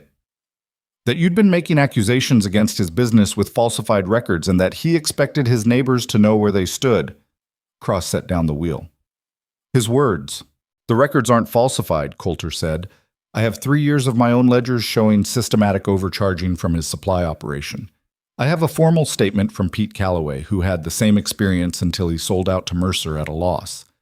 And I have Silas Pruitt at the county office reviewing all of it." Cross looked at him. "You went to Pruitt?" "2 weeks ago. Calloway came with us." "Pete Calloway." Cross was quiet for a moment, turning this over. "I didn't know Pete had talked." "He talked," Coulter said. "He had a lot to say." He paused. "Martin, I'm not asking you to take a side. I'm asking you to know what the actual situation is before Mercer tells you what to think about it." Cross picked up the wheel again, not to resume working, just to have something in his hands. He was a man who thought better with his hands occupied. "I've been buying feed from Mercer's Supply for 7 years," he said. "I know," Coulter said. "I'd look at your accounts for the past 4 of them." Cross looked up. Something in his expression shifted. The specific look of a man whose slow arithmetic has just arrived at an uncomfortable sum. "I'll look," he said. It wasn't a commitment, it wasn't support, but it was enough for now, and Coulter drove home knowing that Martin Cross was going to spend the next 2 days going through his ledgers, and that what he found there was going to tell its own story without anyone's help. The real attack came in the second week of March, and it came through Ruby Alcott the way Evelyn had predicted, only harder than either of them had expected. Ruby had apparently decided that the time for subtle social pressure was finished. She called a meeting, framed as a community discussion about the welfare of Caldwell Flats, at the church hall on a Wednesday evening, and she had invited enough people that the hall was nearly full when Coulter and Evelyn arrived. They had heard about the meeting from Jonas Weaver, who had told them with the slight guilty air of a man who wasn't sure he'd done the right thing by mentioning it. They went anyway. The hall smelled like lamp oil and too many people in a closed space in cold weather. Coulter recognized most of the faces, the ranching families, the business owners, the people who formed the working skeleton of a small town. Wade Mercer was there, near the front, standing with the men who were reliably in his orbit.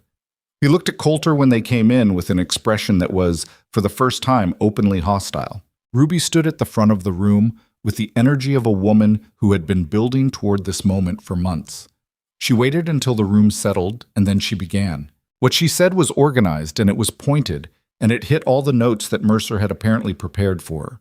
The outside interests, the disruption to the community, the question of whether a woman who had arrived on a train 4 months ago and couldn't be vouched for by anyone should be trusted with decisions that affected the whole county. She didn't say anything that was technically a lie, which made it worse in some ways, because she was assembling true things into a structure designed to produce a false conclusion. Coulter felt Evelyn sitting beside him go very still. He knew that stillness now. It was not passive. It was the stillness of someone with a great deal of energy that had been directed inward, and he had learned to read it as the moment before action rather than the absence of it. When Ruby finished and looked out at the room with the satisfied expression of someone who had said what she came to say, Evelyn stood up. The room went quiet in a different way. "Thank you, Mrs. Alcott," Evelyn said. Her voice carried without effort. "You've raised several points, and I'd like to respond to them if the room is willing to hear it." Nobody said she couldn't. Some people looked uncomfortable. Mercer's expression went from hostile to guarded. "You're right that I arrived here 4 months ago," Evelyn said. "You're right that I can't be vouched for by people in this room who've known each other for years. That's a fair observation." She paused. "What I'd ask you to consider is whether the relevant question is how long I've been here, or what I've done while I was here." She wasn't performing. That was the thing about her. She never performed. She talked like a person talking, not like someone making a speech, and it was more effective for that. The mineral assessment on the Hayes Ranch was conducted by Aldrich and Sons from Copperhead Springs. Their assessor signed his name to it, and Silas Pruitt accepted it without question. The claim is filed and on record. That's not an outside interest coming in to damage this community. It's a working ranch in this county developing its own land through a legal and documented process. She looked around the room. The documentation about Mercer's supply accounts is in Pruitt's hands. I'm not going to describe what's in it in detail here because that's for the official process to work through, but I'll say this. If any of you have been buying feed and supplies from Mercer's operation for more than 2 years, you might want to look at your accounts carefully. What you find will tell you more than I can. She sat down. The room was silent for a moment that stretched long enough to be uncomfortable. Then Martin Cross, from 3 rows back, said in his flat, deliberate voice, "I looked at mine." Everyone turned to look at him. 7 years of accounts, Cross said. The last 4 years, my feed costs went up about 12%. My herd size stayed the same. My pasture didn't change. He looked at Mercer. I'm not making any accusations in a church hall, but I'm also not pretending I didn't see what I saw. Mercer started to speak, and his voice came out louder than he probably intended, which told Coulter something about his composure in that moment. "Martin, those price changes reflect—" "Wade," Cross said. Not rudely, just firmly. "I'm not talking to you right now." The silence that followed that was a different kind of silence. The kind that happens when a room full of people recalibrates. Ruby Alcott looked at Wade Mercer. He looked back at her. Something passed between them. The specific look of 2 people whose coordinated effort has just encountered friction they didn't plan for. The meeting ended without resolution, the way these things usually did, people dispersing into the cold March night in clusters and the air full of conversations that would continue in kitchens and barns over the following days. Coulter and Evelyn walked out together and didn't speak until they were at the wagon and he'd helped her up. "Cross," she said, when he climbed up on his side. "I didn't know he was going to do that," Coulter said. "I know," she said. "That's what made it worth something." He picked up the reins. Behind them, the hall lights were going out one by one as people left. "It's not over," he said. "No," she agreed, "but it's different than it was this morning." Mercer made one more direct move, and he made it badly, which told Coulter the man was operating outside his usual patience. He sent one of his men, a ranch hand named Doucette, who was known around the county as someone who did unpleasant things for adequate pay, to the Hayes Ranch on a Saturday when he knew Coulter would be in town. What Doucette apparently intended was to speak to Evelyn alone and make clear, in terms that stopped just short of explicit threat, that continuing the current course would have personal consequences. What Doucette encountered was Evelyn and Otis both, because Otis had stayed back that Saturday with a suspicion he couldn't quite articulate beyond telling Coulter he thought it would be better if someone was at the house. Otis was not a large man, but he was 53 years old and had been doing physical work in hard country since he was 14, and he had the particular quality of stillness that experienced men in difficult situations develop, the kind that communicates, without aggression, that aggression would be inadvisable. Doucette left without saying what he'd come to say. Evelyn told Coulter about it that evening with the factual completeness she brought to everything, and when she finished, Coulter sat with the information for a moment and then said, "I'm going to Pruitt tomorrow." "To report it?" "To report it," he said, "and to ask him to move faster. You can't make a county official move faster than—" "I'm not going to try to make him do anything," Coulter said. "I'm going to tell him what happened and let him decide what it means for the timeline. He's a smart man. He'll understand what it means." She looked at him. "You're angrier than you're showing," she said. "Considerably," he said. She nodded. "Good," she said quietly. "You should be." He went to Delmar the following Monday, alone, making the 60-mile trip in 2 days and arriving at Pruitt's office on Tuesday morning looking like a man who had slept in a wagon, which he had. He told Pruitt about Doucette without editorializing, just the facts as Evelyn had described them, and Pruitt listened with the careful attention of a man who was adding something to a picture he'd been building for a while. "Mercer is getting reckless," Pruitt said. "That's what I thought," Coulter said. "Reckless people make errors." Pruitt looked at the file on his desk. It was considerably thicker than it had been a month ago, Coulter noticed. "I've been in contact with 2 other county land officers about Mercer's supply operations. The pattern you documented is not isolated to your county. There are other cases. He paused. This is going to be larger than what you brought me initially. Coulter sat with that for a moment. How much larger? I don't know yet, Pruitt said. But I want you to be prepared for a process that extends beyond what either of us anticipated, and for Mercer to be aware of that before long. He'll push harder, Coulter said. He will, Pruitt agreed. Can you hold? Coulter thought about Evelyn standing in the doorway watching Mercer ride into the yard. He thought about Martin Cross saying, I'm not talking to you right now in a church hall. He thought about Otis staying back on a Saturday, on a feeling he couldn't explain. Yes, he said. We can hold. He drove home in 2 days and told Evelyn everything Pruitt had said, sitting at the kitchen table in the lamplight the way they always sat. And she listened to all of it and then sat quietly for a moment. Other counties? She said. He's been doing this across a wider area than we knew. And Pruitt is coordinating with other offices. Yes. She looked at the table.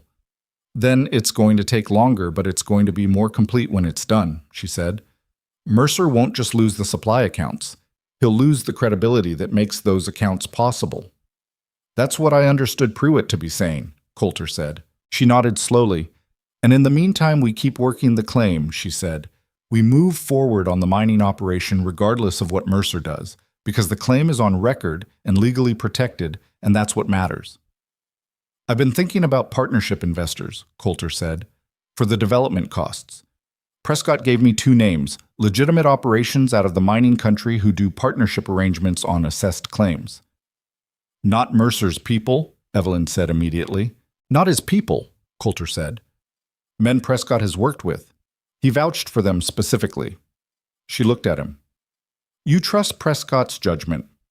I trust yours about trusting his, he said. You watched him work for 2 days and you never said a word against his competence. She considered this. All right, she said, write to them. He wrote the letters that night at the kitchen table while Evelyn sat across from him going through the supply catalogs for the spring equipment needs, and the lamp was between them and outside the March wind moved across the plains in long, cold sweeps that rattled the windows she had caulked back in October, which held against it just fine. It was not comfortable exactly what they were in. The pressure from Mercer hadn't let up. The process with Pruitt was long and uncertain, and the mining operation existed on paper and in a signed assessment, but not yet in the ground. There were days when the weight of all of it settled on Coulter in the early morning before full light, and he lay still in the back bedroom and ran through the list of things that could go wrong, and the list was not short. But then he would hear Evelyn in the kitchen, the sound of her moving through the day, the specific sounds of a person who was fully present in a space, and the weight became something more manageable, not because it was smaller, but because it was shared, which is a different thing. He had not expected that. He hadn't expected any of this.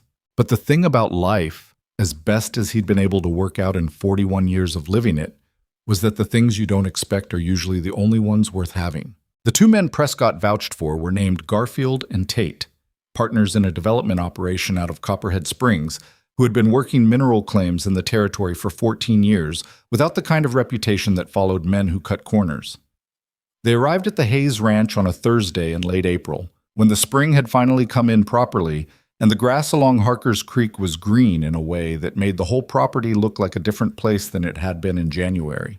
Garfield was the talker, a heavy-set, direct man in his 40s who asked good questions and didn't pretend to know things he didn't know.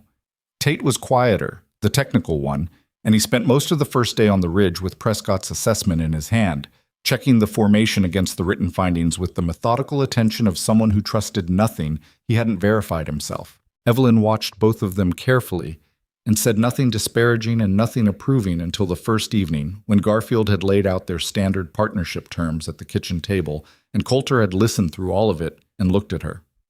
"What do you think?" he said, not to be polite, because he wanted to know. She looked at Garfield. The 60-40 split on extraction revenue for the first 3 years is standard for an assessed claim of this size. It's toward the generous end of standard, Garfield said, meeting her eyes without flinching. Because the assessment is solid and the claim is clean, we're not taking on unknown risk here. And the equipment provision comes from our operating capital. You don't put money in until year 2, when revenue is established. She looked at the papers for a moment. The boundary clause on page 3, she said, The one that defines the extraction zone. It doesn't include the southern section of the ridge. Garfield looked at Tate. Tate said, "We weren't certain the formation extended that far south based on Prescott's assessment." "It does?" Evelyn said.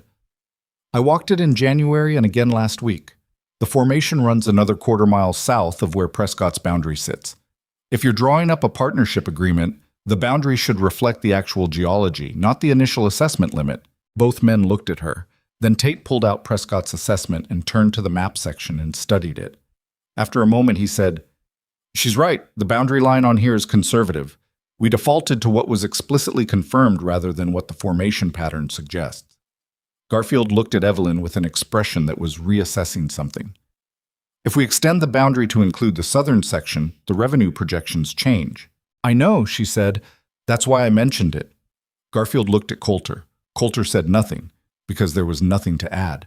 They revised the boundary that evening and signed the partnership agreement on Friday morning, and Garfield and Tate rode out with the executed documents and the plan to begin equipment transport within 6 weeks, and Coulter stood in the yard and watched them go and thought about October, about the train station, about 30 seconds and a choice, and the distance between that moment and this one was not something he could fully measure. Prewitt's formal findings against Mercer's supply operation came through in May, and they came harder than even Prewitt had indicated they might. The coordination between county offices had produced documentation from 4 separate jurisdictions covering a pattern of systematic overcharging that stretched back 9 years and affected at least 11 separate operations, of which 3 had sold their land to Mercer at below market value during periods of manufactured financial stress. The total amount extracted through the pricing scheme was substantial enough that when the county posted the summary findings in Delmar, people made the trip specifically to read it. Mercer's response was to hire lawyers, which was his right, and to deny everything formally, which was also his right, and to continue asserting loudly to anyone who would listen in Caldwell Flats that the findings were politically motivated and that the real story was about outside interests corrupting the county's established order. He said this with the same confidence he'd always had, because confidence was a thing that didn't require accuracy to function. But confidence requires an audience, and his audience was shrinking. Martin Cross had gone through his 7 years of feed accounts and found what he expected to find, and he told 3 people what he found, and they'd told others. And the particular arithmetic of Mercer's scheme, once you understood it, it was very simple arithmetic, did its own work in the community without anyone needing to push it. The stories cross-checked. The numbers added up. And numbers, as Evelyn had said back in October, had a way of arriving at the truth whether anyone wanted them to or not. By June, 2 of the ranching families who had been among Mercer's most reliable supporters had quietly stopped coming to his defense. One of them, a man named Garrett, whose family had been in the county for 30 years, came by the Hayes Ranch on a Wednesday afternoon and stood in the yard with his hat in his hands and said what he'd come to say to Coulter directly. I know I was on the wrong side of this," Garrett said. He was a big man, and this was clearly not easy for him. "I want you to know I looked at it properly when the findings came out, and I understand now what was happening." "All right," Coulter said. "I'm not asking for anything," Garrett said quickly. I thought you should hear it said plainly." "I appreciate that," Coulter said. He meant it.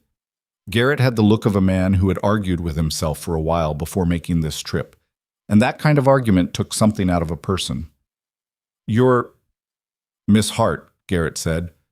"She was right, what she said at Ruby's meeting, about looking at the accounts. I should have done it sooner." Coulter nodded. "Tell her yourself," he said. "She's in the barn." Garrett looked surprised, then went to the barn. Coulter didn't follow, because it wasn't his conversation to be part of. He heard the low exchange of voices from the barn. Garrett's careful, slightly halting, Evelyn's steady and direct. And after a few minutes, Garrett came back out and got on his horse and rode off, and the set of his shoulders looked different going away than it had coming in. Evelyn appeared in the barn doorway and looked at Coulter. "He actually came," she said. "He's an honest man," Coulter said. "He just needed the evidence to catch up with him." "Most people do," she said. "That's not a flaw exactly. It's just how people work." He looked at her. This was something he'd noticed more and more. Her refusal to stay angry at people longer than the situation warranted. She was not soft about it, not forgiving in the easy way that costs nothing. She was specific and clear-eyed about what people had done and why. But she didn't carry grudges as a permanent condition, which was different from how Coulter had operated most of his life, and which he was slowly finding instructive. The mining operation began in earnest in July. Garfield and Tate brought in a crew of 12 men, experienced hands from the Copperhead Springs territory, and the ridge above the northeastern creek bend became a different place. The sound of it changed, the smell of it changed, and from the house on clear mornings you could hear the work happening up there, even when you couldn't see it. Otis watched all of it with the expression of a man who had decided to reserve judgment until he had more information, and after 2 weeks he told Coulter that the crew seemed to know what they were doing, which, coming from Otis, was approximately a full endorsement. The work was not clean or simple or fast. There were equipment problems in the first month, a cable mechanism that failed twice before Tate identified the fault, and a section of the upper ridge that required rerouting the initial shaft because the rock formation angled differently than the surface survey had suggested. Garfield came to the house 3 times to discuss complications, and each time Evelyn sat at the table and asked the specific questions, and Garfield answered them, and they worked through the problem together. And Coulter noticed that Garfield had stopped being surprised by her questions somewhere around the second visit and had started expecting them, which was its own kind of progress. The copper came through clean in August, the first real extraction yield, and the assay results confirmed what Prescott had said back in February. Substantial deposits, genuine commercial value, exactly what the formation had promised to anyone willing to look at it properly. Evelyn was in the kitchen when Tate brought the assay papers over and set them on the table. She read them through once, then again, then set them down and sat back in her chair with an expression Coulter had not seen on her before. Not elation, not triumph, just a kind of quiet, bone-deep relief, the kind that comes when something you staked a great deal on turns out to have been worth staking. "Well," she said. "Yeah," Coulter said. "It's real," she said. "It's real," he confirmed. She looked at the papers for another moment. Then she looked at him, and what passed between them in that moment was something that had been accumulating since October, since a train station and 30 seconds and a choice. And it wasn't a small thing, and neither of them tried to make it small by reducing it to words immediately. Tate, with the sensitivity of a man who had walked into something he hadn't expected, picked up his hat from the table and said he'd see himself out. Bon. Ruby Alcott came to the ranch in September. She came alone, which told Coulter something, and she drove her own small buggy, which told him more. She asked for Evelyn specifically, which told him everything. Evelyn received her at the kitchen table, and Coulter made himself scarce in the barn because, again, it was not his conversation.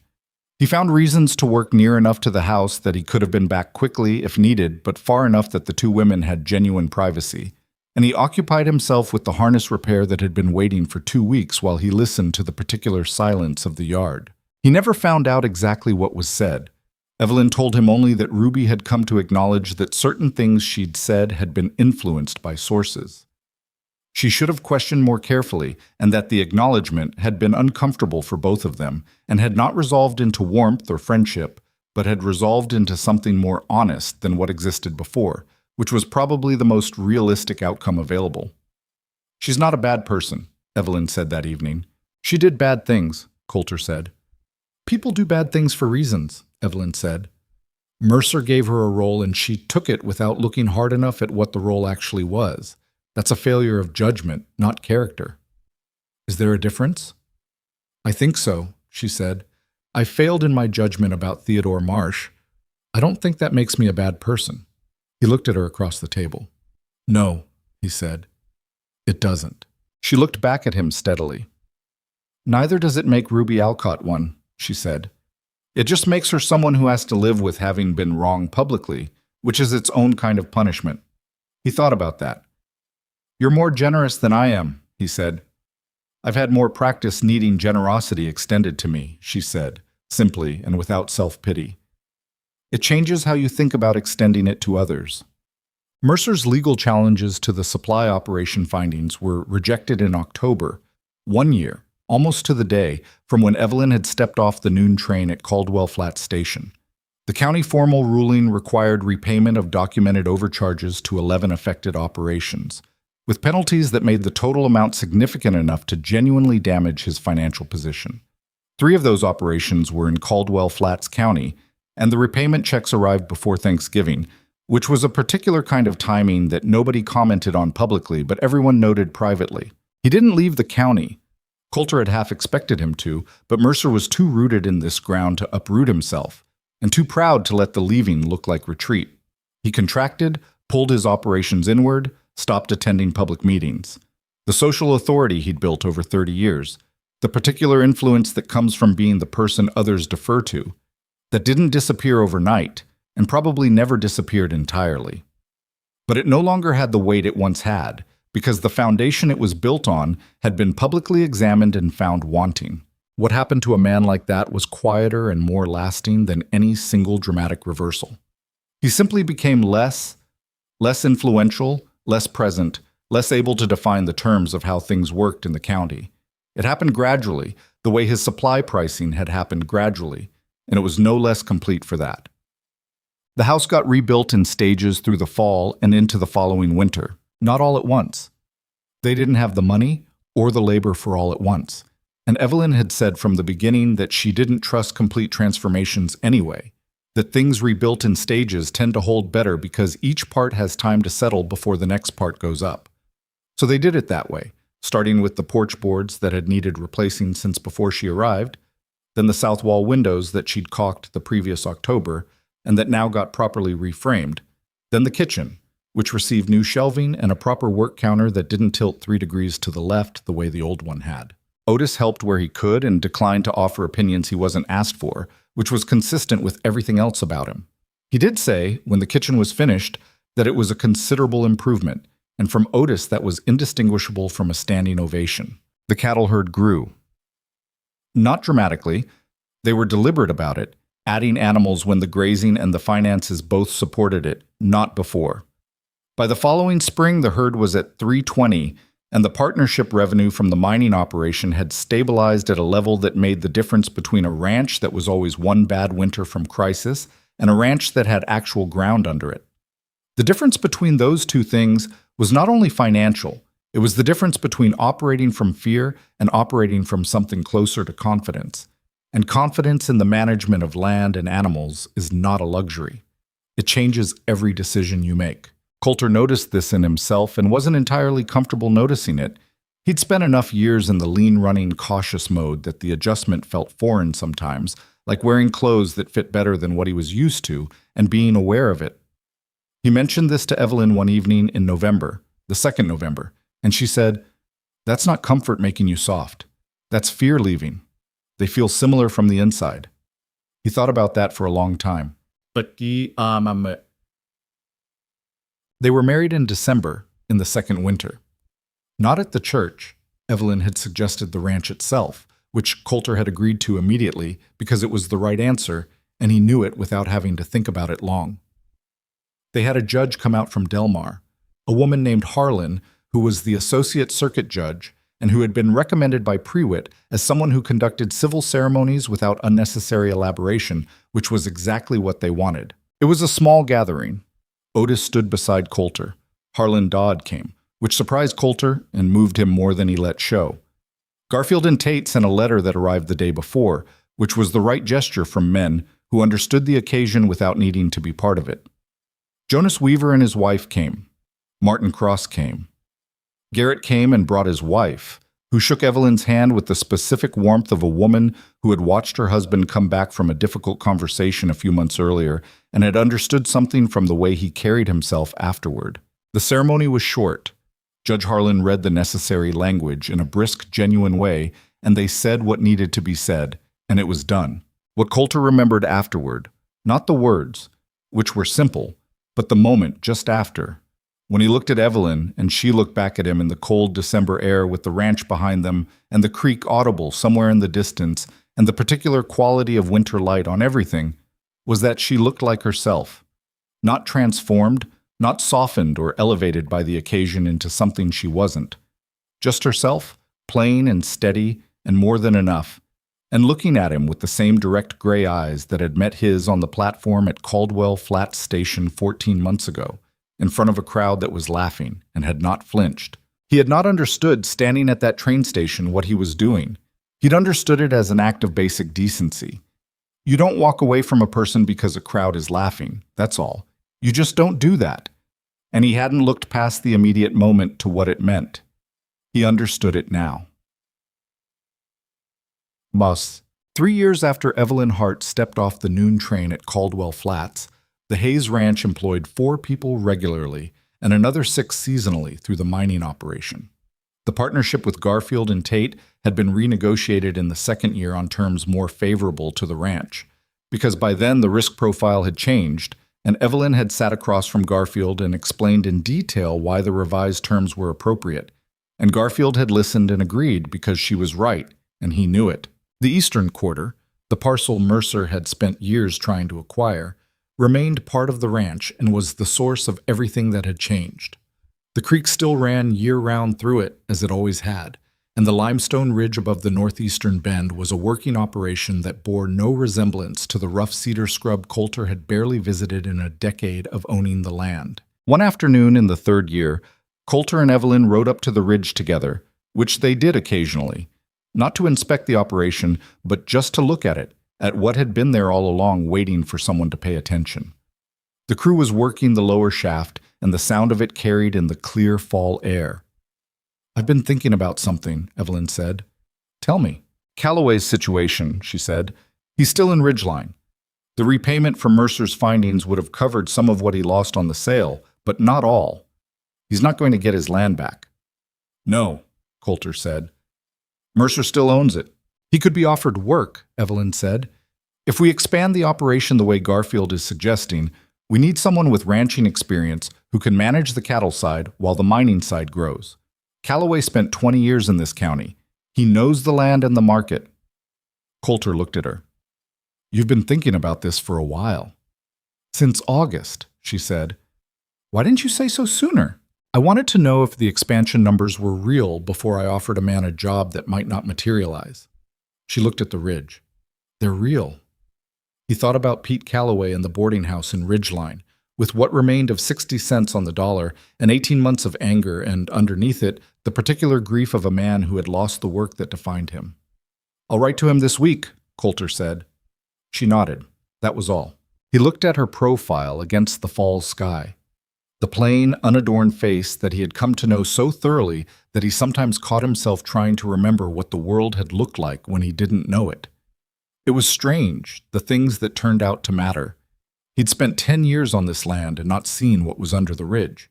He'd arranged a marriage through an agency because he needed help running a ranch and had no other plan, and what had arrived on the noon train was not the help he'd expected, and not the person he'd imagined, and not anything he could have planned for. What he'd gotten was a partner, in the full meaning of the word, someone who showed up and looked at the actual situation and told him the truth about what she saw, who caulked his windows and fixed his ledgers and walked up a frozen creek in January because she paid attention to things, who had stood in a church hall and told a room full of skeptical people what the numbers actually said, who had sat across from him in the kitchen that first December and said, carefully, that it had become difficult to imagine leaving. He had spent 10 years thinking that the grief of losing his wife was the defining fact of his life, the central thing that everything else arranged itself around. He understood now that he'd been wrong. Not that the grief wasn't real, not that it hadn't been as heavy as he'd believed, but that it was not the most permanent thing about him.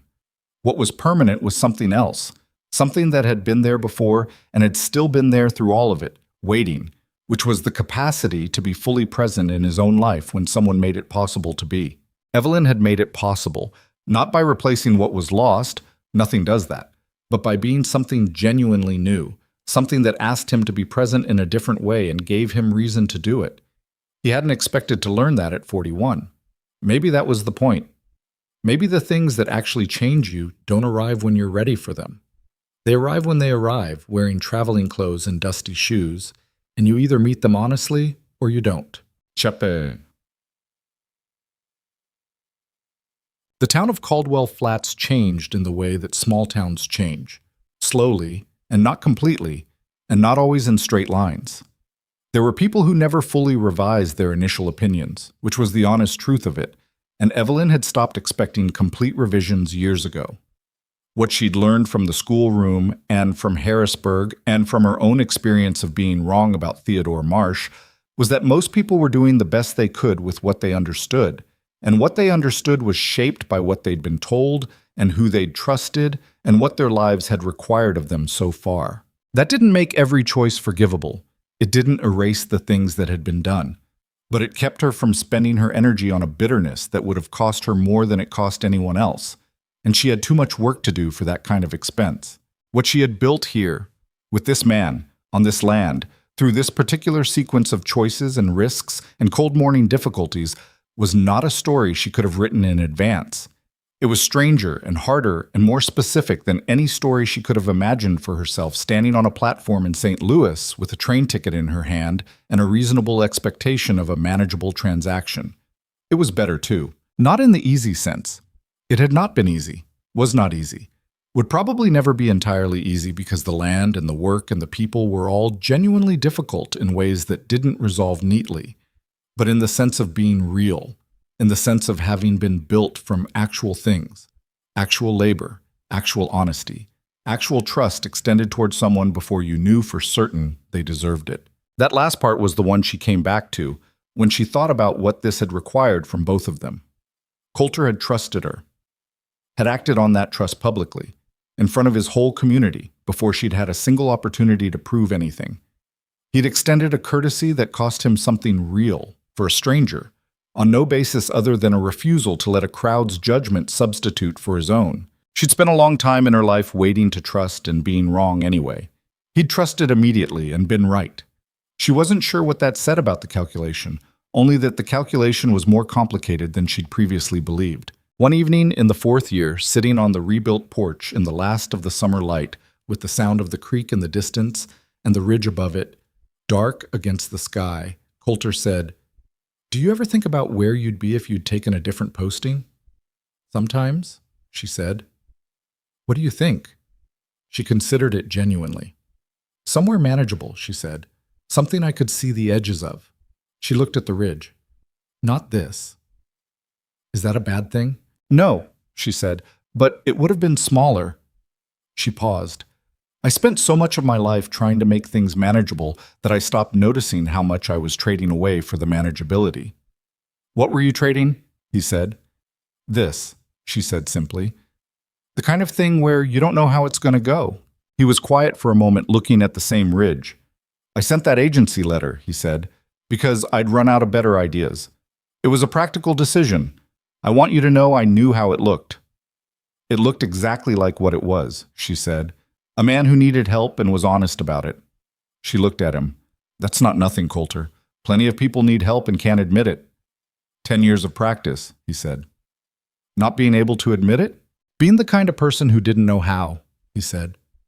"And then you got off that train, and within a week you'd reorganized the barn and found the feed account problem, and I thought, either I was in serious trouble or something had changed." "Both," she said. "Both," he agreed.